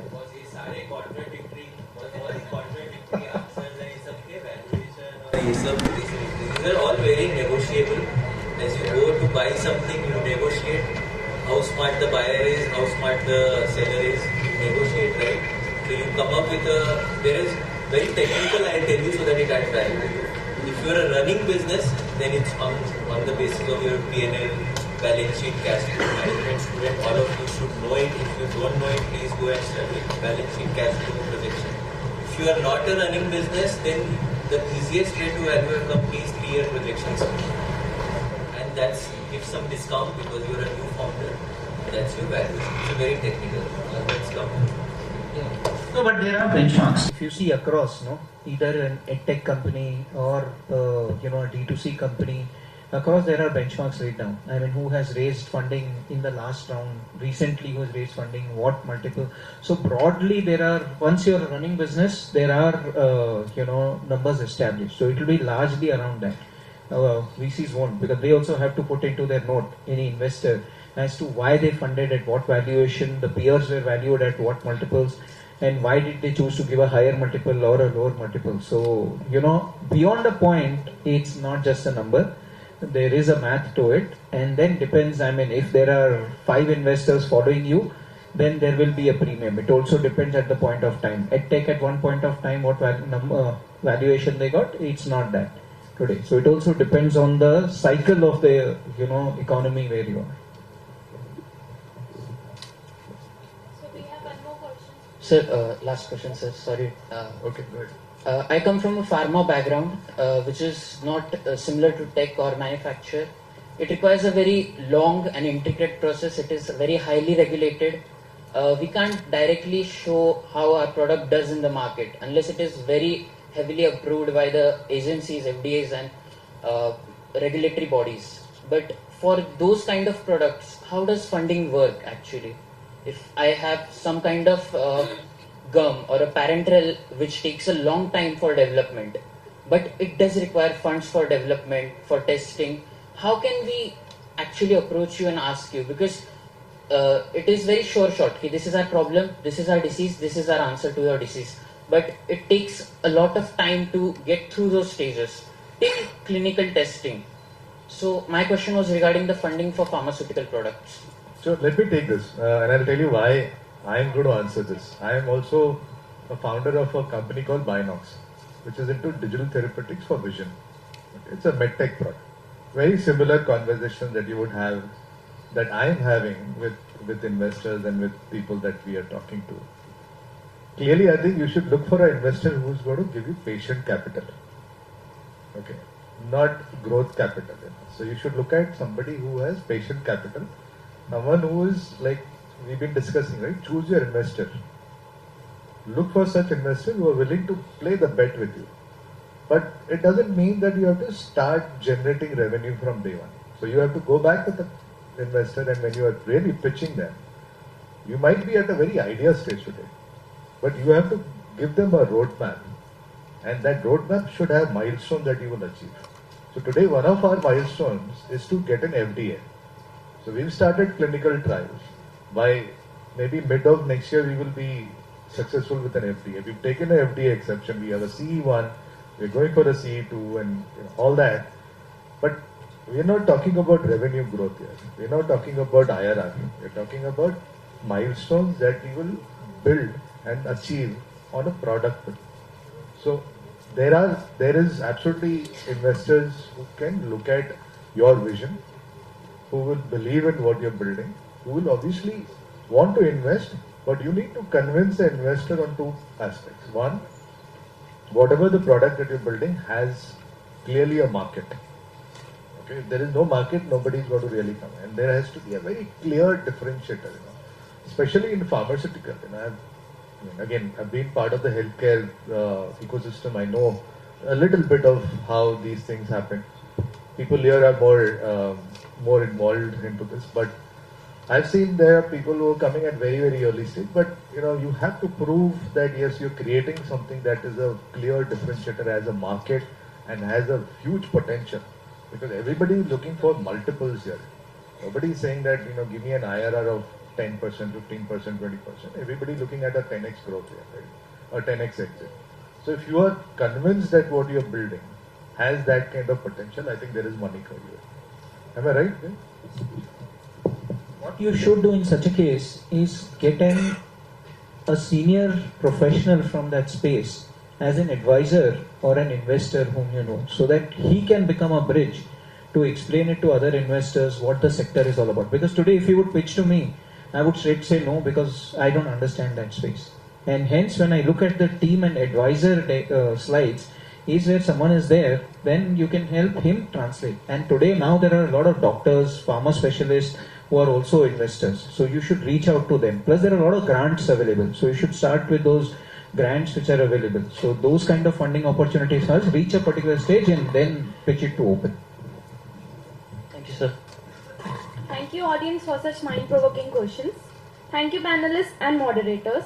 Perfectly stated by a moderator. Financial discipline and fiscal discipline is much required for taking you really long in your journey. This is something to be looked upon before starting our entrepreneurial journey.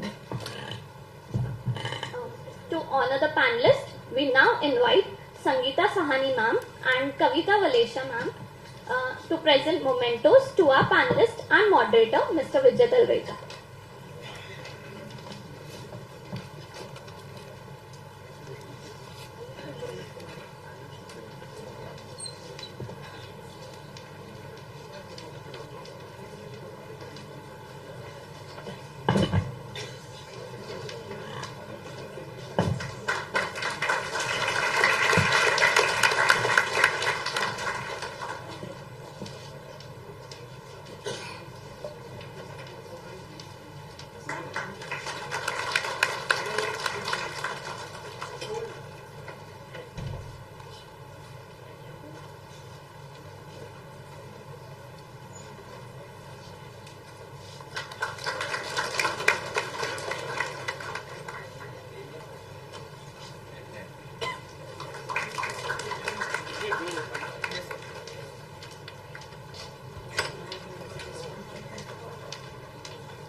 Thank you so much.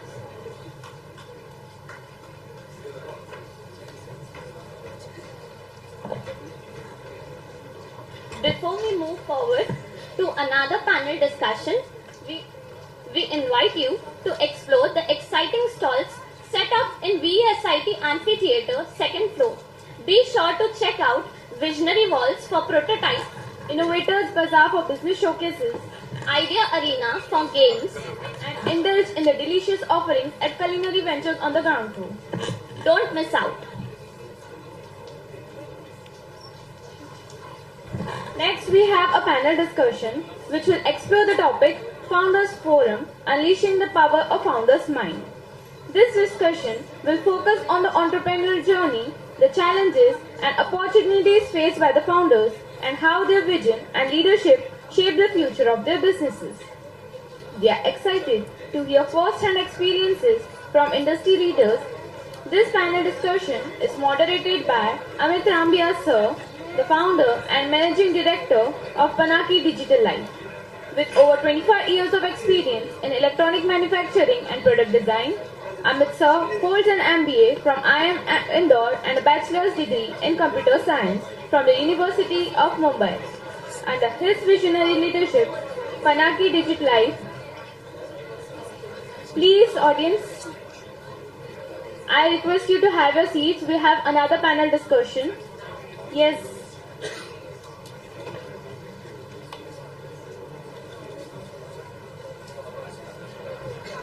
All the volunteers are requested to stay in the auditorium.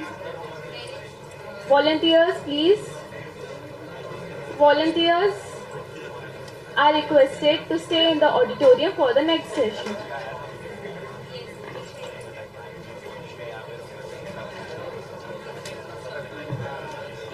Guys, please be seated. Audience, you are requested to please take your seats. We have another discussion.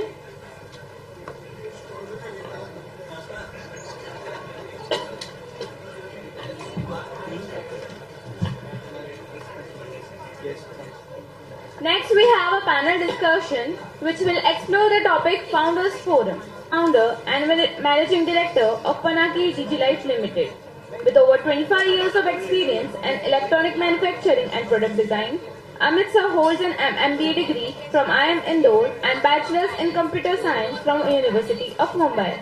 Under his visionary leadership, Panaki DigiLife has become a pioneer in IoT and ICT solutions, winning numerous accolades and setting its sight expanding to over 50 countries. He is truly a trailblazer in the field of technology.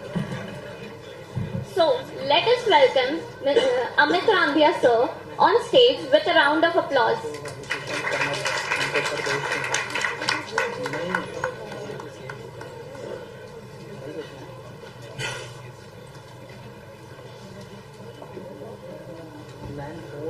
For the Founders Forum, we are thrilled to have a group of distinguished panelists. Allow me to introduce them. Dr. Rajesh Gyar sir, Devrang Shah sir, Nitin Dhaval sir, and Vivek Arora sir. Let us welcome them with a round of applause.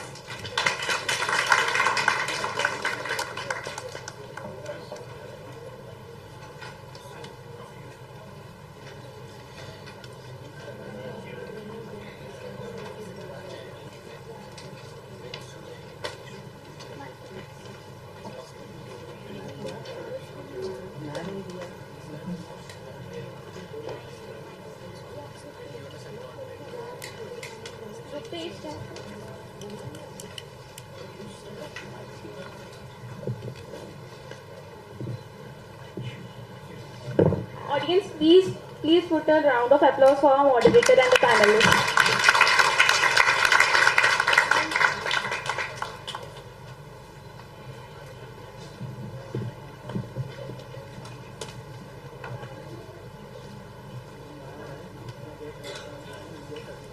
So I think till time Rupesh joins in, yeah. Please welcome.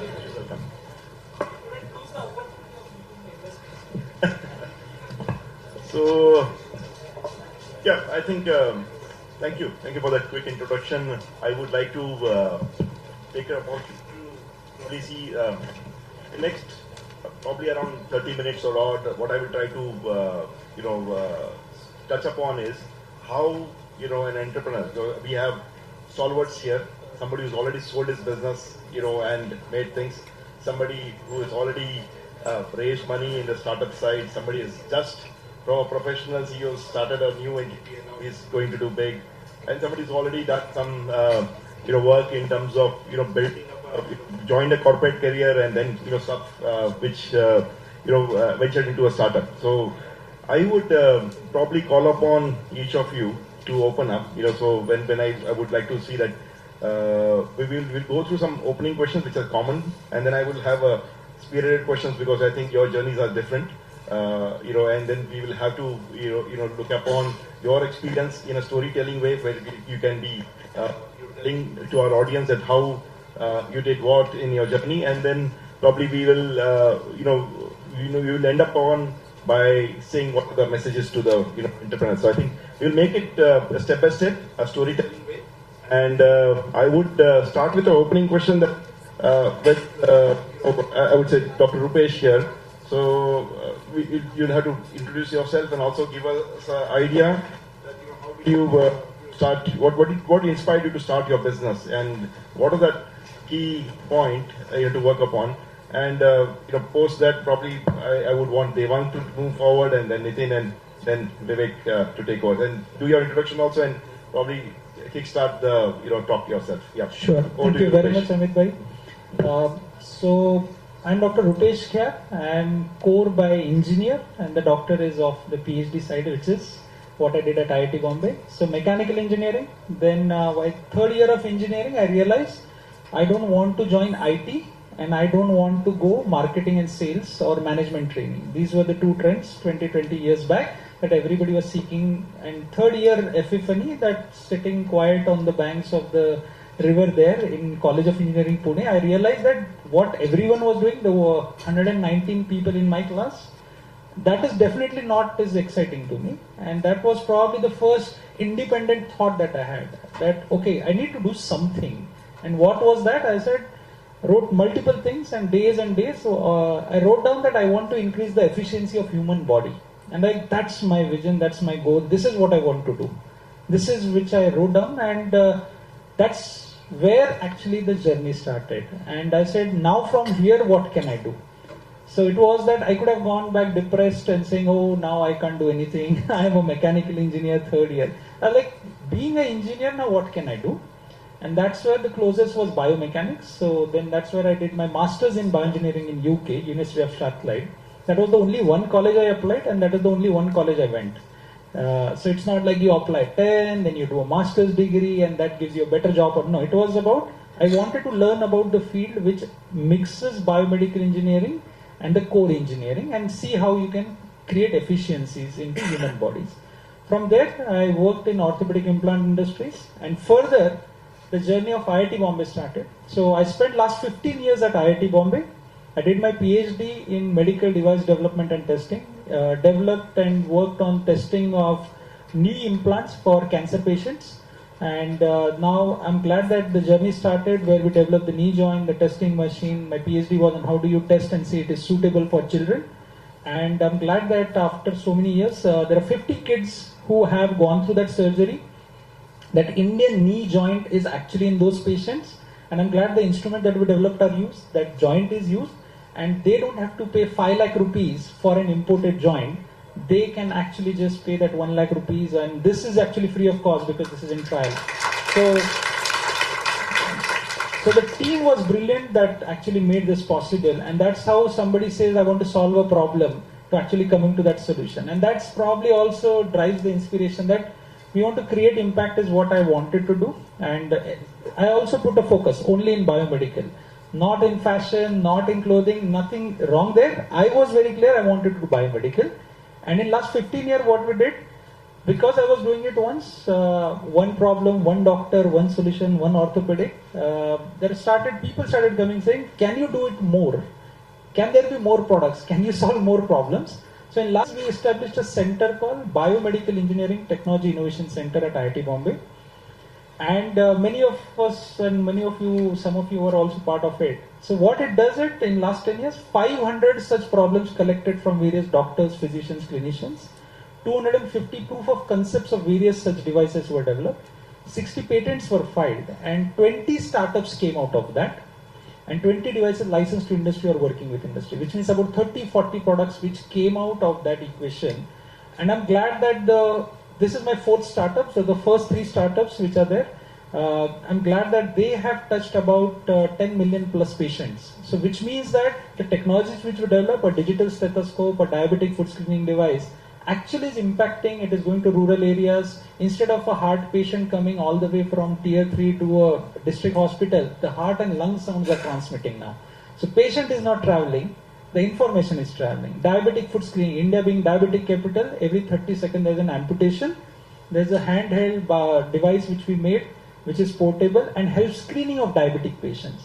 So this problem solving is something which really excites, and just having a patent or a paper doesn't solve it. So you have to create a product, that doesn't stop. You have to make sure that there is an entity which is a startup, and to make sure it survives, it has scales up, you have to create a sustainable and scalable business also.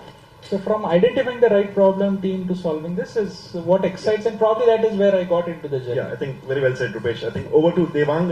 Devang, how do you see? I think your journey is amazing. You went to US, you had opportunity to stay back in US. Can you touch upon, something like what made you do things and come back and talk about you, because you're a young guy. I think I want young people to inspire upon that. Is it a good thing to come back to India and there's opportunities, or is it like let's go to the West? What do you say? Sure, I would love to speak about that. Just one appreciation here. I would not call what Dr. Rupesh does as problem solving. I would call it life solving, because if you're saving lives, I think that's a big deal. Kudos to that. Secondly, if I had to talk about or learn from my journey, I had a good job, I had a good car and a good house. And when I told my father that I'm leaving all this and coming to India to start up, my father said, you need to sleep, I think it's late. Soch le thoda, kal baat karte hain. And that kal never came. He took 3 months to kind of allow me, and in the end it was like a stretch. And finally I convinced him. So in my entrepreneurship journey, my father was the first bridge to cross. and that's how I convinced him to come back to India to start Fabbox. And to just say a little bit about myself, I think an interesting thing to start would be 15 years back, I presented from this podium. So I was a management student from Raheja. We won an award at a VES competition. We came second, by the way. Didn't come first, but it's humbling to say that I was presenting and then I'm here as a panelist. So it's a long journey. Though I would also like to say that, entrepreneurship is not for everybody. And it doesn't mean being a number two is not an easy thing. I think it's wrongly said. Everybody, each one of you who have great partners in crime, you would know that by any measure, you wouldn't call your partner number two in any way.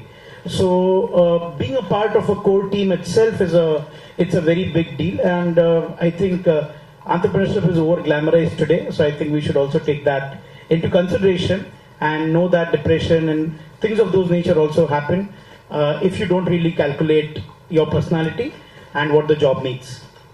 I wanted to touch upon that. Is West the West, or you still think is your dream, like, what you dreamt about? Do you think in India is the opportunity is there for youngsters? I think I want that pitch of yours. For youngsters, you came across, but is there something that for them to be more motivated to stay here? What do you think about that? I want you to touch upon that also. Sure. So I do think that borders are blurring very fast. We have to say it how it is. The West has all the money in the world. India has all the talent in the world. So money cannot go anywhere without talent. Sure. And so if you build the next Tesla from India, I would not be surprised. In fact, that's what I'm expecting out of India. So I think it's a great time to be in India and build from India. Thank you. So coming to Nitin, I think Nitin, you've done I would say corporate journey, and then decided to quit, and probably you've seen ups and downs and stuff like that. What made you start, or leave that all luxury and probably come into something which is probably, I'm not saying tough, but something. I agree. So base reality is that as Rupesh got clarity much earlier in life, I was a good student, went through normal, go to a good school, get good grades, get to a decent college, go work for it, go through a campus placement, get a job and work in it, and while you are at it, you do a good job there because you're used to that. And suddenly, it just got to me that of course you come from a middle class background, so you don't have a lot of passions as you build, as you go along the way. So around 15, 16 is when I started to get really disoriented by the whole thing, that there's no story in life, right? You only see one in a movie or anywhere else. And I thought maybe I should have a story in life. Like, there is no further privilege that you get because your parents ensure that, at least I would see that way, that everything was already set as a process for me. And if I would have just continued that way, it would have taken, I would have also retired from a decent job, decent house, you get married, you have kids. So that's like a templatized version. And somewhere I wanted to break that template. I didn't know what to do. And somebody told me that, figure out what you like, go in that direction which you understand. So I used to like tech, and I also worked with Wipro, so I had some understanding of tech and stuff. What also triggered was then I started to read a lot. I realized what I like. I understood a lot more about myself. It took me about a year. By the time I was convinced that now I'll do something of my own, for sure. And second trigger was that I and my childhood friend, both of us were in the same zone, and which was like a blessing because I could always fall back on him. And he was also equally disoriented somewhere else, and so we shared disorientation, shared that confusion, came out of it to a point where both of us said, okay, we made a lot of presentations, we didn't see light of the day. Happens with, I'm sure all of you will have friends जिनके साथ आपने आराम से किसी दिन weekend पे बैठ के, over a beer or something else or a coffee, you might have thought कि ये जरूर अपन बनाएंगे, and then Mondays दोनों अपने अपने काम पे चले जाते हैं. So this was one which kind of saw light of the day. So SCOGO was born, and then we were at it. It took us almost 1.5 years to come out of that confusion to the clarity.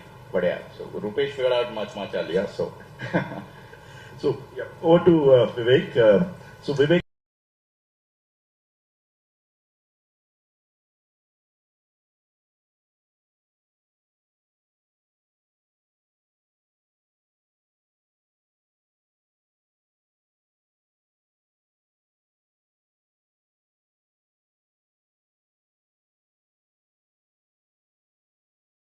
You said you that 5% people which are like you had all the luxury which is there, and what made you motivate and come to the other side? Yeah. Sure. First of all, thanks. And as you said, I'm an alumni of this college, so it's a privilege to be here. In fact, one of my co-founding partners at Adventity is also an alumni, both 93 batch engineers. I had a fairly standard start to my career, right? Worked with companies like Citi, HDFC Bank, PwC, Emphasis. And I think what triggered to your question, Amit, the fact that I saw a lot of companies succeeding in India when they were riding the wave of business success with a big differentiator, right? Adventity was born as India's first KPO, knowledge process outsourcing company. The BPO industry in India was, I would say, off to a fairly fast start. I'm talking about 2004. And we, Niket, myself, and a couple of other co-founders saw there's a big space on the fact that India has got a lot of talent, but most of the work that is being outsourced is very, very repetitive, based on cost advantage. And we thought there's so much talent available here, why not get into space where people could take judgment call? That's KPO for you, right? BPO is when you're following standard. Analogy to this is in the IT world, projects versus product business. And till those days, India was not very good at product business. I'm completely agreeing here with Devang that you guys are at a very different point in time in the Indian economy, in the global economy. So what made me jump, coming back to your question, is we identified a wave and we identified a differentiator. And I think both those are very important for anybody who's going on an entrepreneurial journey, right? You need to have a market, you need to have a differentiator, right? We gave up, and the earlier you start, the better it is. I was 32. I'm hearing here people were much younger. It took me, we ran the company, we raised a lot of capital. We started with a $10 million angel round. We raised another $20 million from, venture capitalists in the Bay Area. We sold the company in 2010. I continued with the company that we sold it to because the journey hadn't ended till about 3 months back, right? And now I'm off to a couple of other ventures, one in the elder living space and one in the pharma space where we're trying to identify early detection of cancer. But the younger you are, the better it is. Identify a differentiator. And third, after having gone through this, hindsight is 2020. Entrepreneurs are no different than any of you, right? If you have a good idea, if you have passion and perseverance, go for it.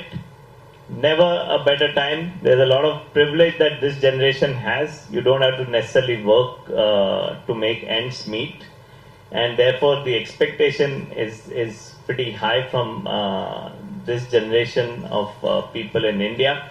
And I'm really confident that we're going to see a lot of innovations coming out of India over the next few years, and I'm hoping some of you will be part of that innovation. Well said, Vivek. Yeah, I think let me come to the second, built-up story. Let's build up the story here. So, Rupesh, Dr. Rupesh, I will ask you a situation. Because we have an incubator here in the campus itself, how do you foresee, or what is your advice to the students out here that how do they balance their academics versus the startup or the opportunity which is there in the market? When should I really start up? Because the incubator is right here. We don't have to end curriculum is what I foresee. But can you give me something insight from your side? What do you think about it? Sure. I think we have a very live example right sitting here, Abhijit. Okay. I have seen, you are seeing the entrepreneur Abhijit with, valuation and so many investors. I have seen Abhijit saying, do you need 3D printing service? I have a 3D printer in my hostel room. I can print it and 500 rupees. Okay. I have seen that Abhijit also. He was doing his masters, and in his masters, while doing the course, on the side, he was procuring 3D printers, selling 3D printers, he was giving services to 3D printing people. He didn't have to do this. His course never demanded this. His peers were not doing it. Everybody was, okay, this is the job, this is what is going to be the interview questions, this is a sector, fintech I'm going to choose, and I'm going to prepare hard enough because now I have an opportunity of getting a job.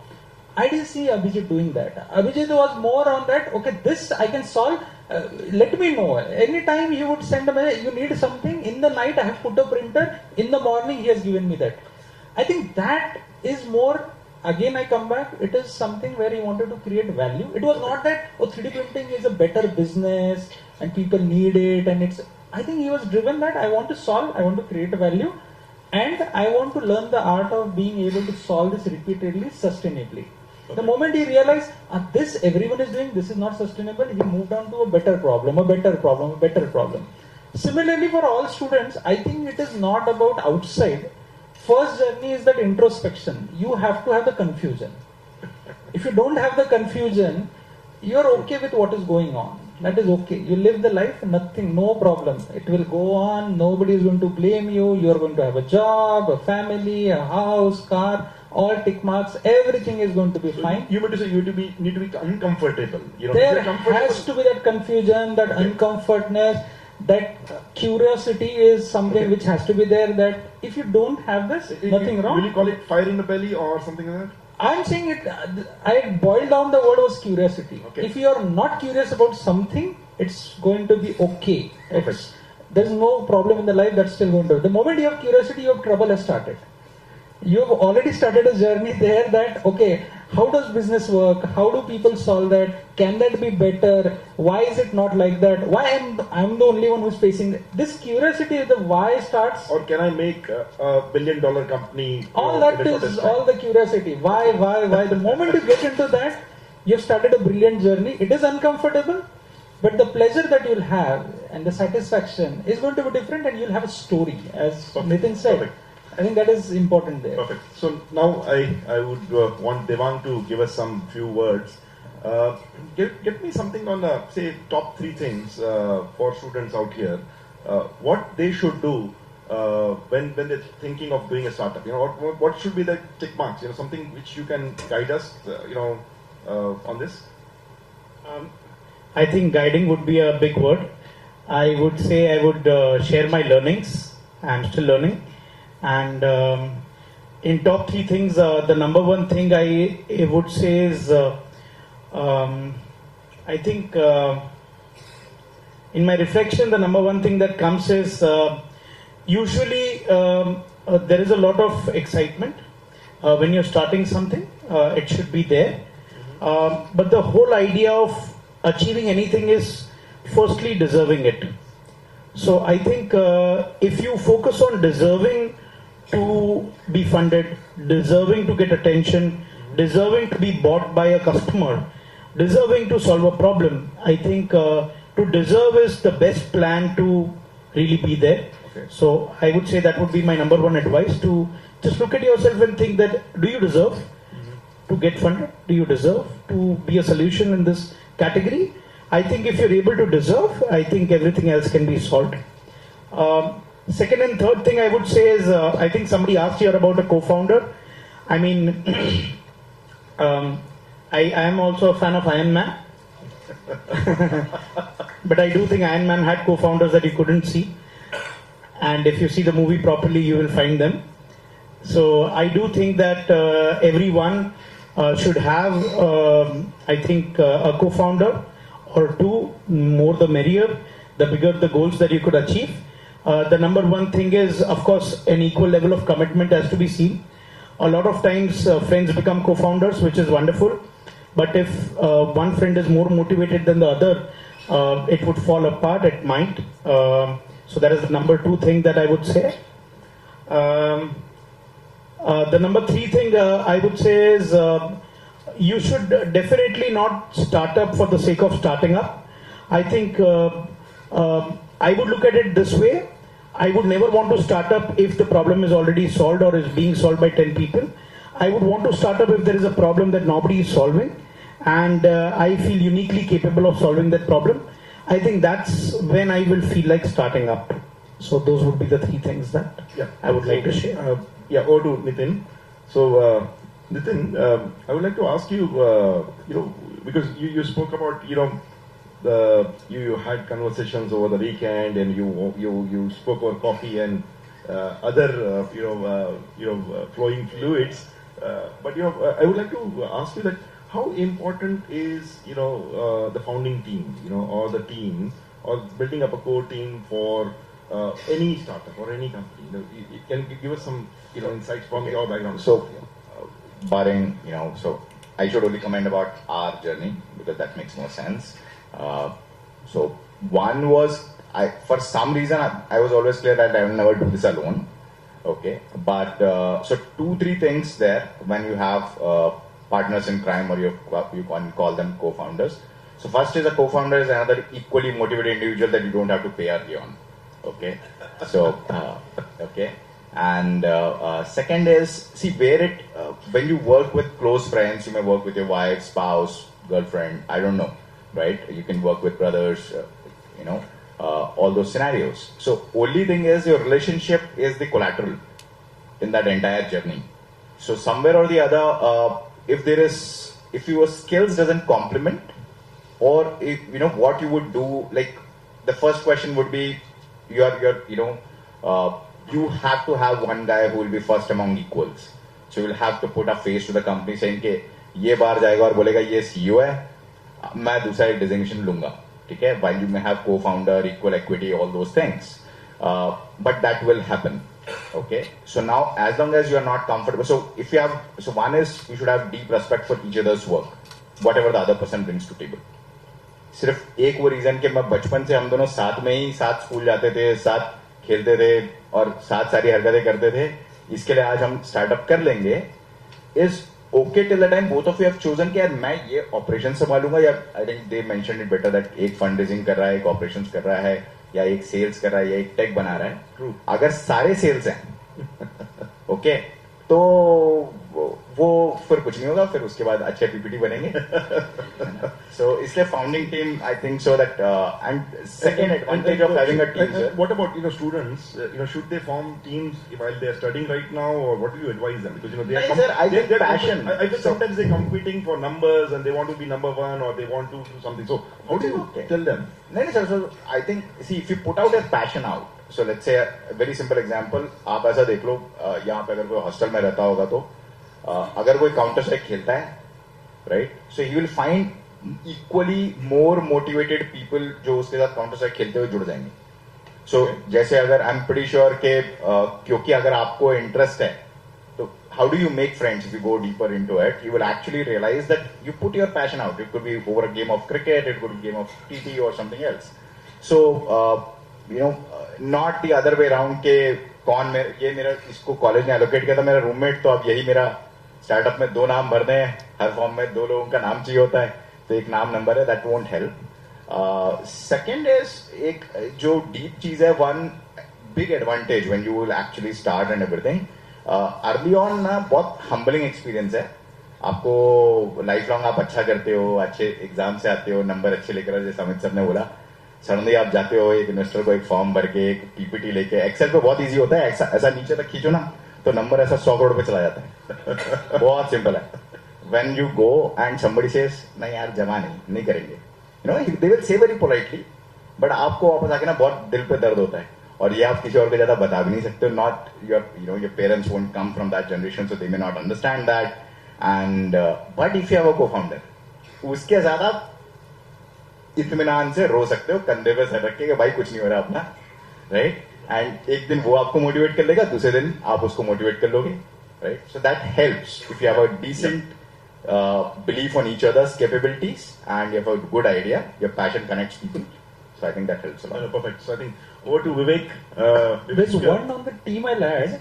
While you're students, when you are a captain of a team, let's say if you are football, you don't choose your friends. That is one factor. But if you want to win the game, you'll choose what is going to be the best opener, what is going to be the mid-player, who is going to be the best bowler. Perfect. Entrepreneurship is almost like that. Even if it is football, you know who's going to be best forward, defense, who's the goalkeeper, who's going to...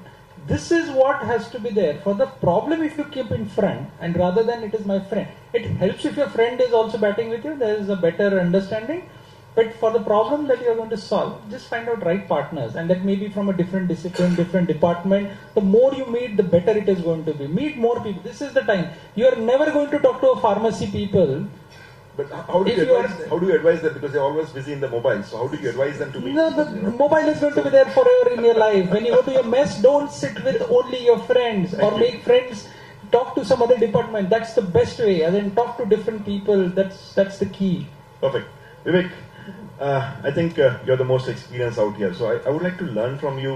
What were the biggest challenges, which you went through, and then how did you try to solve them? Something from your life journey? So, multiple things. But first, I will just add on to what some of the other panelists have said. I think the word co-founder or even founder has been exaggerated too much, right? Any successful business needs a well-rounded team, but at the same time, you will not have full clarity when you're starting something. So as long as you have a good idea, you have passion, my advice to you is get into the startup bandwagon. You may, absolutely it helps to have a team from the word go, but once you started something, a co-founder is actually the lowest paid and the most hardworking employee, right, of the company. So you can always go out in the market and get those skills. Don't wait for the perfect moment. There's no perfect moment, right? So get into it with open eyes. Try out. Life is a journey. There are many things that you can do. Entrepreneurship is definitely one that one should try. Coming back to your question, Amit, there are multiple challenges, right? We had challenges like, we didn't have enough money to make payroll, right? Okay. We had to stagger, and I'm talking about Adventry, a company where we hired MBAs from IIM, CAs, because we were doing research analytics work for some of the bulge bracket banks like Credit Suisse. Okay. So how do you go through some of those challenges? How do you stagger your financial management is one key thing. The other big challenge that is always there is it's very difficult to decide how much to dilute, whether you need to raise equity or debt. So financial savviness is one very important thing. The other big challenge is, which is also my advice to you, you have to hang in there, right? When you start an enterprise, you will, like in life, you will always see, there will always be times where you may feel, I would have been better off doing something else. There will be opportunities that will come in. But believe me, once you hang in there, perseverance, so, the way to come over those challenges, to make sure that you're persevering with the idea that you have, and you have the passion to go on. And, there are multiple challenges, but winners are ones who can face those challenges and come out from it. Yeah, thanks, Vivek. So, coming back to Dr. Rupesh, Rupesh, tell us something. What is the role of, I would say, networking and partnership played in your startup? How do you network, partnership, and you create that, and how has it helped you build your startup and the company? In fact, businesses, most of the business, that saying goes, right? It is not by the value, it is about the people that you know, it is about the people who connected you to the people that you know. It is a goodwill network, which I feel is the biggest currency. So people talk about money, assets, and goodwill never gets into the balance sheet. Perfect. And goodwill could be even that you opened a door for someone or you just smiled at someone, you said hello first to someone, and you just went ahead and met someone. That itself is sufficient enough, and that currency a lot of people are not able to count. And that goes a long way, long way. You replied to someone's email, you connected someone to someone, you never know what is going to come back. And that, I'll give you enough example which has helped us, that because you spoke to someone, gave that extra 2 minutes and said what you did, explained that this is how we did it, this is how we went. Okay. That person went to some other country, to some other city, spoke about that. Look, that person after 2 years says that there is someone brings you business. That's okay, that is a translation. But that person is not coming because you're doing it, because there was a reference, there is some credibility, and that unknownness is reduced.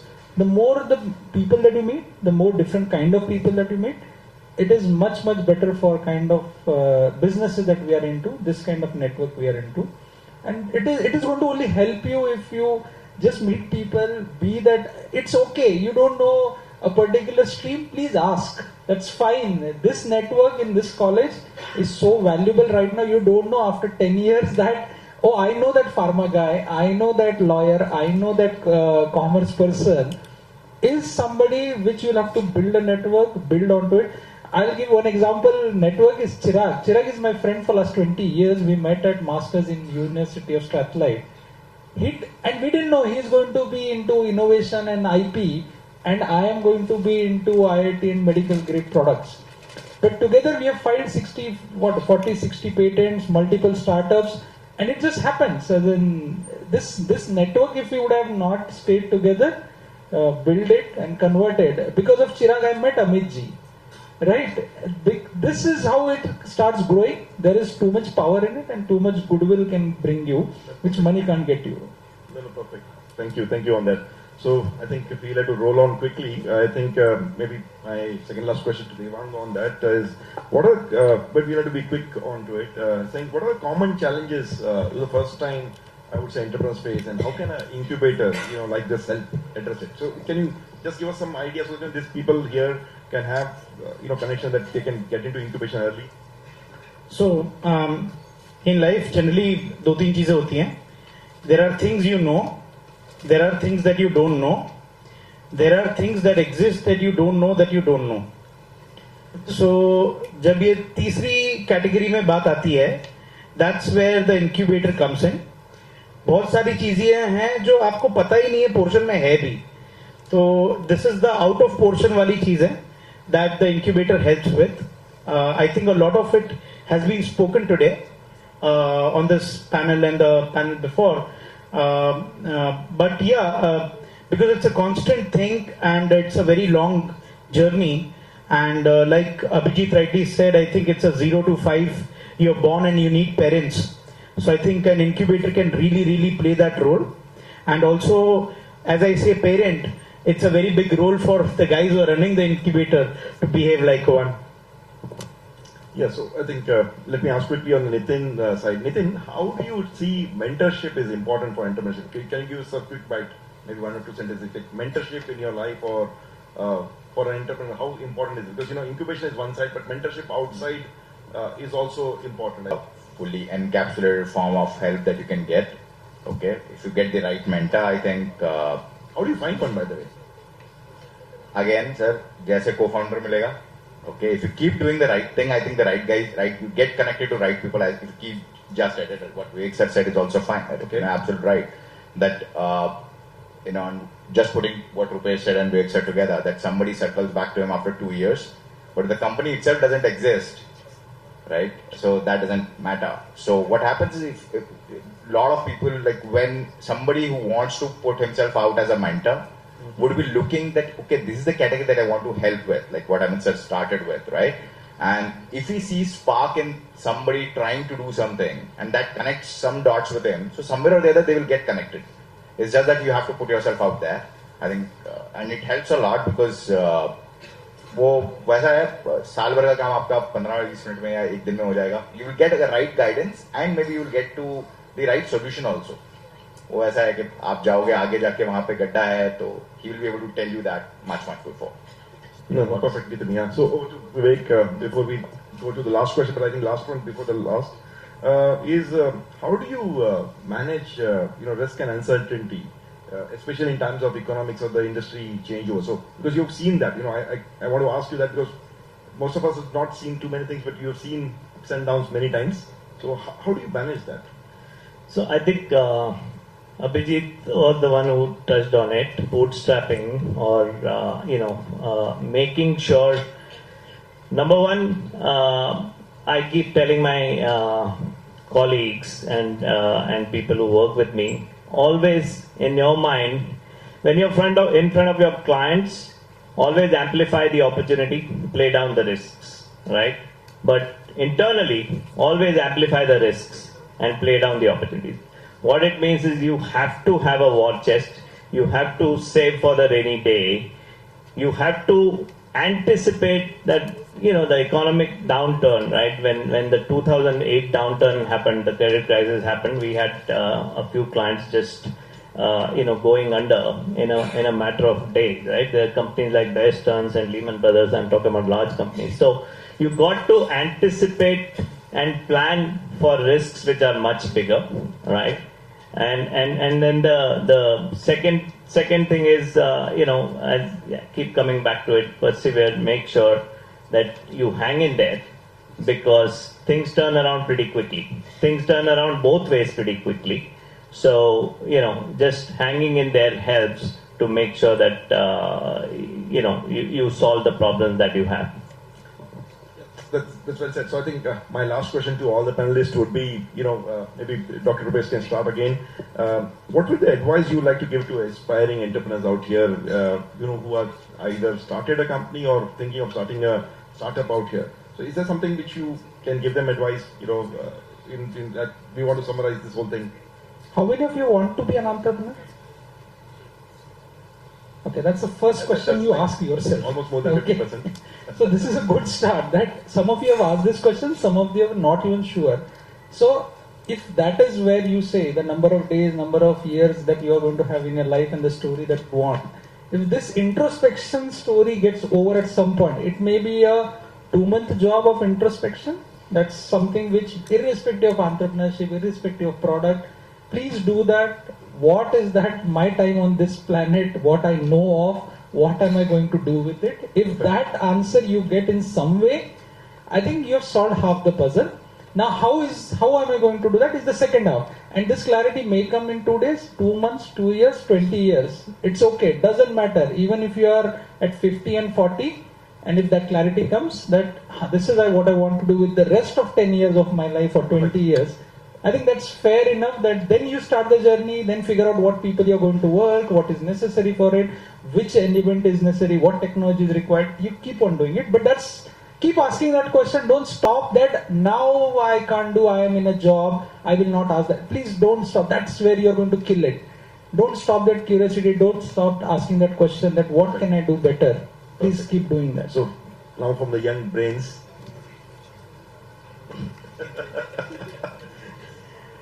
So I think I equally have grey hair, by the way. But just to share a few things or share learnings, again, I would not advise anything.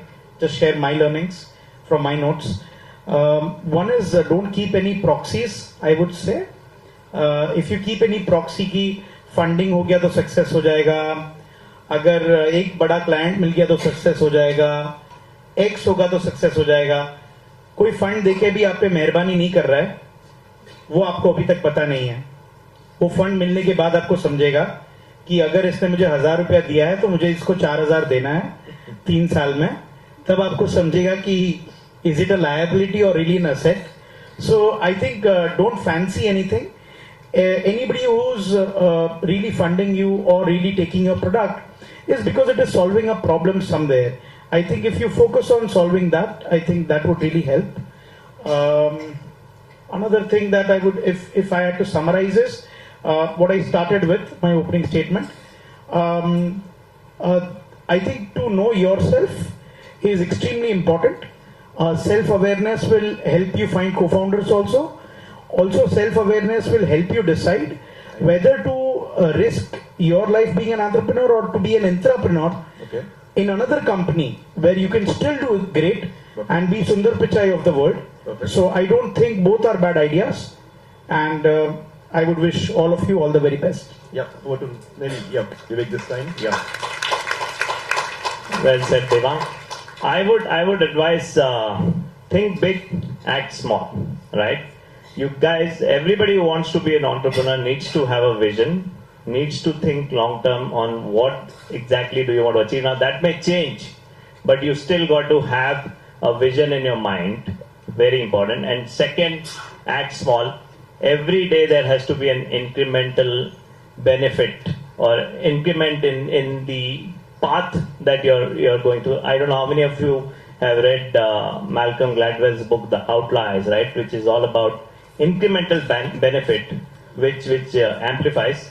Form good habit. The name is very apt. Somebody told me, and I want to share it with you. I remember this. Good habits die hard, right? A good habit or a bad habit. As an entrepreneur, you got to do good things. You got to form good habits, and that carries you a long way, right? Because habit, if you remove H, a bit is there. If you remove B, if you remove A, bit is there. If you remove B, it is still there, right? So good habits stay. Make sure that you have a regime, and as I said, think big, act small. You've given a nice analogy to habit. Over to Nikhil. So, just one thing, I think they've added everything and everyone has said.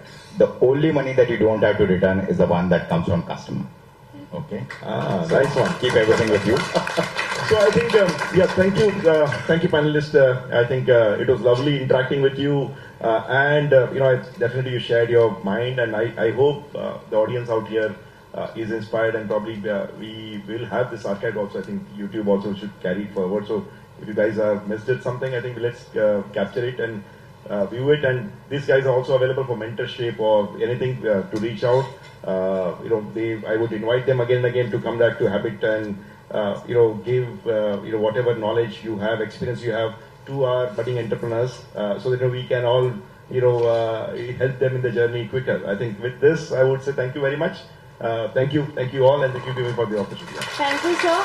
Just a minute. There will be a question and answer session from the audience. Audience, there is an open floor for you to ask the questions to our panelists.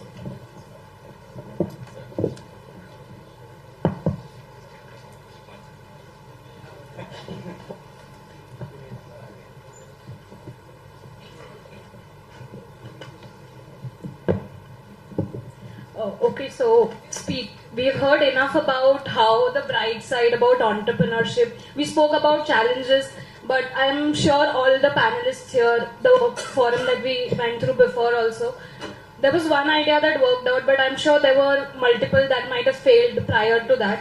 So might be not ideas, but failures, rather setbacks.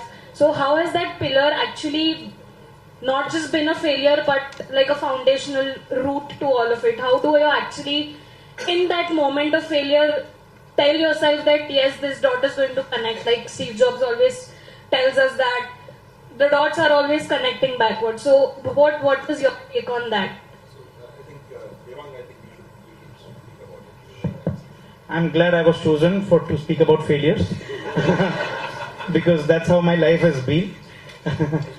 So no, in all honesty, I think a failure is okay. It's an outcome. Nobody wants to fail. Once that outcome comes, and when you are in that zone कि अच्छा नहीं लग रहा है जरा भी, बहुत बुरा लग रहा है, पूरी दुनिया पे गुस्सा हो आप, तभी ये सोचना है कि क्या गलत किया, क्या हो गया जो सोच में था, जो सही नहीं था. Were there some assumptions that were challenged? And how can you improve that? Who can you go to really learn from that failure? Because I think that would be the number one thing that you should do, is really make a note, make it official, send an email to yourself, ki failed on 18th October 2024. What are the reasons? What are my learnings? And go back to those notes so that you never repeat it again. I would say that would be a great way to do it correctly. Thank you so much for that, sir. There's also failing is part of life, whatever. It is a perspective. What has passed, what has not failed, all that. fish cannot climb tree and all that. That's fine. It's a perspective question. And then it's always going to be, this is delta, this is the day, you learned today something, you moved on. The only one thing I would say is, fail early, fail quickly. Don't wait for 60 years of your life to fail that I should have tried something. Okay, just do it early. And then you are going to fail. Just do it early. That's fine. So nothing to add there. Only one thing. Have someone in your life जिसके साथ आप वो failure बांट सकते हो.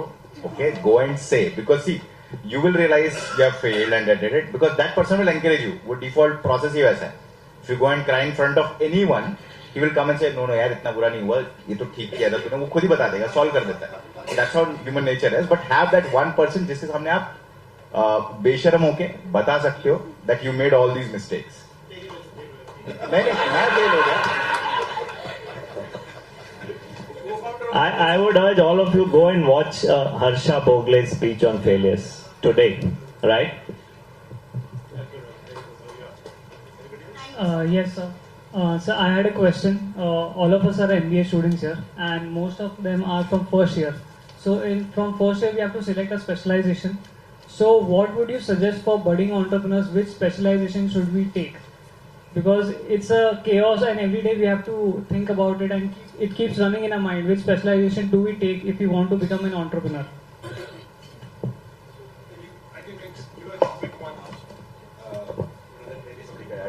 So I think previously the previous panelists also made very clear Indian entrepreneurs are lacking most of the times financial knowledge, okay, and that's been a key. Why? Because अंदर से भूख जो पैशन है product या problem solve करने की तो होती है, वो तो एंटरप्रेन्योर को सिखाने की जरूरत नहीं है.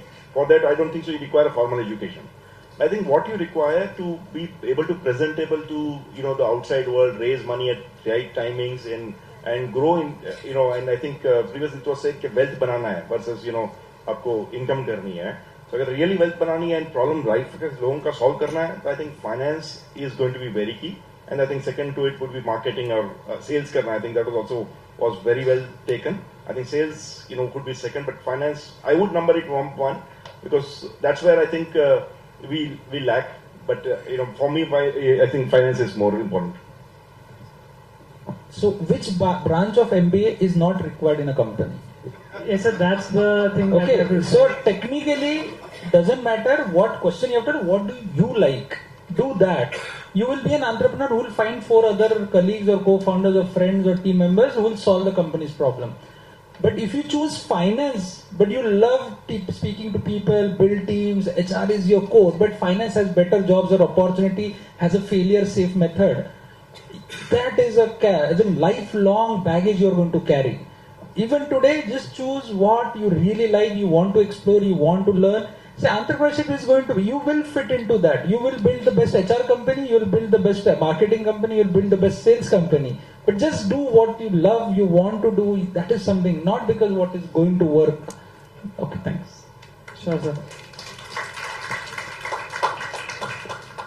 Very good afternoon to all the dignitaries here and to all the people who are here.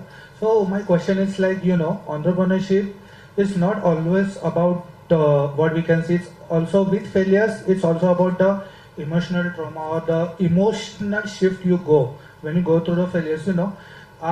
Like one person here has said, when you go out from the college, when your college is over by the day, and you just walk with your friends or closest friend, and you talk, इधर से मेरा Mercedes जाएगा, इधर से मेरा Rolls Royce जाएगा, और आप कुछ साल बाद वो फ्रेंड का डिग्री हो जाता है और आप उनसे बोलते हो भाई ये करते, तो बोलता नहीं भाई मेरा जॉब सेट है, मैं नहीं करने वाला, I don't want to take that thing. और फिर उसके बाद कुछ साल बाद वो बोलते कि भाई मैं तो सेट हो गया, बट तेरा क्या है, तू कैसे सेट होगा. फिर वो शिफ्ट से कैसे खुद को बाउंस बैक करने का again and again, because I guess many people are going from this, including me as well. I think understood. I'll take this if you don't mind. I do think depression or trauma or anything that happens in entrepreneurship, entrepreneurship is not the reason for it. I think people who are focused on results of entrepreneurship is the major reason for causing depression or trauma. I think if you genuinely do something with so much result orientation, that अगर ये नहीं हुआ तो खत्म life, तो trauma hoga 100%. So I would say that the focus is where it should come from. I would agree with Devang, but couple of things. Number one, ऐसा मत सोचो कि जॉब में डिप्रेशन नहीं होता, right? It's not just entrepreneurship, right? Success is very subjective, right? One thing that, again, having lived for 30 more years than most of you, I'm 52 now, as you grow, have a lot more anchors. I know we're talking about entrepreneurship, but when you start, when you're young, you have a passion, you can have a single goal.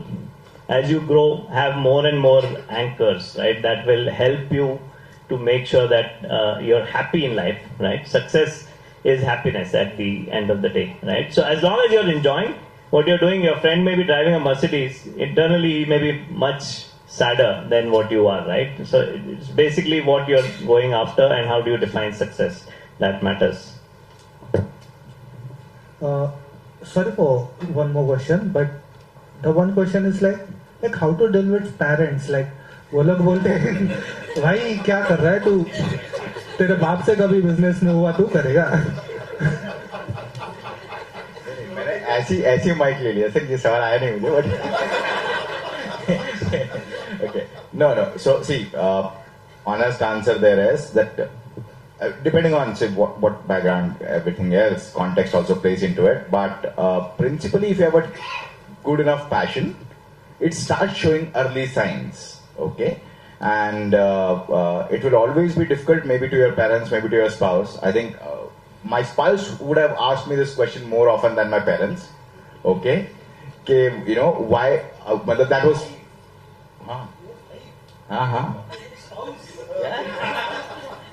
okay, so this question does come up, like, you know, it could be your friends or it could be your parents or anyone else in your who is significant enough in your life who may come and say, okay, you could have gone the other way, right? I'm sure that thing will change. There may come a time where aapke aaspaas, if everybody else is an entrepreneur and is successful, you will come and say, hey, why did you do a job here? All your friends went and did an entrepreneurship, so figure out which class you are in. But I think it works both ways. It's just that we're in a particular era where tide is shifting. So I think 10 years down the line, it will be the other way around. Okay?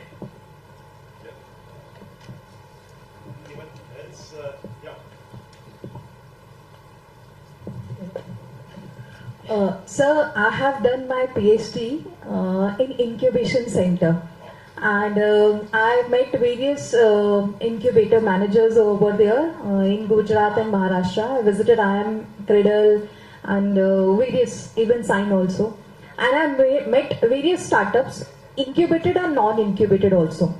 So I found there is a thing which are very connected with them. Non-incubated startups mean the startups who haven't gone to the incubation centers. So whenever I ask them what are the challenges you face and how difficult for you to become an entrepreneur, so they gave us a list of things. किसी ने help नहीं की, assistance नहीं मिली. Then I asked, why did you go to the incubation center? So they have this kind of a myth with the incubation centers that the incubation center might steal my idea. They have this kind of a myth, they will not fund me, they will drag me with the documentations and various other type of thinking. So they were under this kind of impression. So this is important for right now to the startups, those who are not going to the incubation center. They are still facing in getting the right kind of a success, they are still dragging their failure. So it is important right now, the incubation center must reach to the startups so that they can help them in getting their success in early stage instead of getting down into the valley of the death. And the other thing is the incubated startup, I met them also, and what are the difficulties they are actually facing. So I would like to add into the failure that boy they're asking about. When I met them, the incubated startup, those who are into the incubation center, they were very, very confident. They were saying like this, एक idea अच्छा था, बेच दिया, दूसरा निकल गया. How they get this confidence? It is because of the incubation center. It is because of the kind of mentorship they were getting. So they were so confident that अगर मेरा एक idea successful हो गया और किसी ने खरीद लिया, I will sell them in crores. and I will get the another idea. So this is the power of incubation center, which I would like to add into this. But one question for the mentors. Entrepreneurs who are still surviving in the management field, because these are the management students, I'm also from the management. I learned one thing, that the startup means innovative idea, technology, and the scalable. These three different things is very difficult to find with one student. So how you can grab that student that these three things can be easily get into it? These.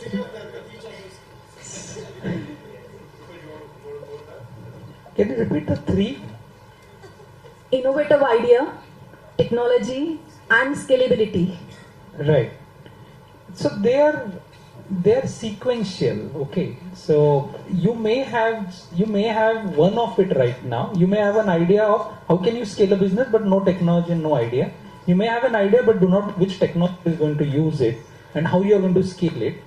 Now, in that journey, which comes first, there is no rule to that also. As in, you just try it, you attempt it first, and you say, okay, I have this technology, now let me find an application. What has worked and over a period of time, what has seemed to be is that sequence is right, that the probability of this working is like, okay, I have a problem first which I would like to solve. I have a potential idea which could solve it. Let me find an efficient technology or build an efficient technology to solve that. And now have a scalable solution that this can reach the people who had this problem. If this sequence is followed, the probability of this succeeding is efficiently well done. You alone may not do it. Ideally, it is not that alone one does that all, that one who has the idea builds the technology and scales it. Usually doesn't happen. So you have team members, and that's what the discussion of founders and team members and building an entrepreneurship solution which actually solves this together. So that is the logical path usually which is taken. But thank you.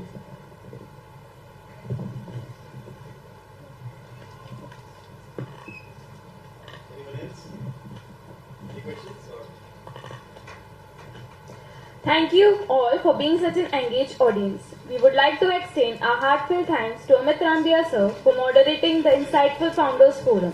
Your guidance on unleashing the potential of founders and your unique perspective on leadership and innovation have been incredibly valuable. There were so many learnings that I could take home from this one, but I would like to define one by Rupesh sir, that you have to have the confusion. That is so true. Confusion and discomfort often serve a fertile ground for creativity, pushing us beyond our comfort zones. In those uneasy moments, we confront our assumptions, leading to unexpected insights and deeper connections that ultimately shape something meaningful and profound. So, yeah, thank you. We would like to now express our gratitude to the panelists and the moderator, Mr. Amit Rambia sir, for stimulating discussion. I request Sangeeta Sahani ma'am and Kavita Malaysia ma'am to appreciate with the mementos.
So much, sir.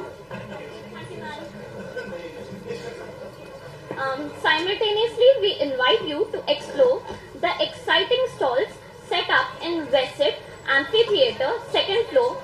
Be sure to check out Visionary Worlds, Innovator Bazaar, Idea Arena and Culinary Ventures. There's an announcement for the Pitch Perfect students. Kindly please pay heed. Up next, we have a segment of today's event, Pitch Perfect. Due to the overwhelming response, we will be conducting the event across 3 classrooms, 701, 702 and 703. Participants are requested to check the allocation sheet outside the auditorium to find your assigned room. After the initial rounds, in this room there will be a final round. So participants, all the best for your Pitch Perfect competition. Thank you.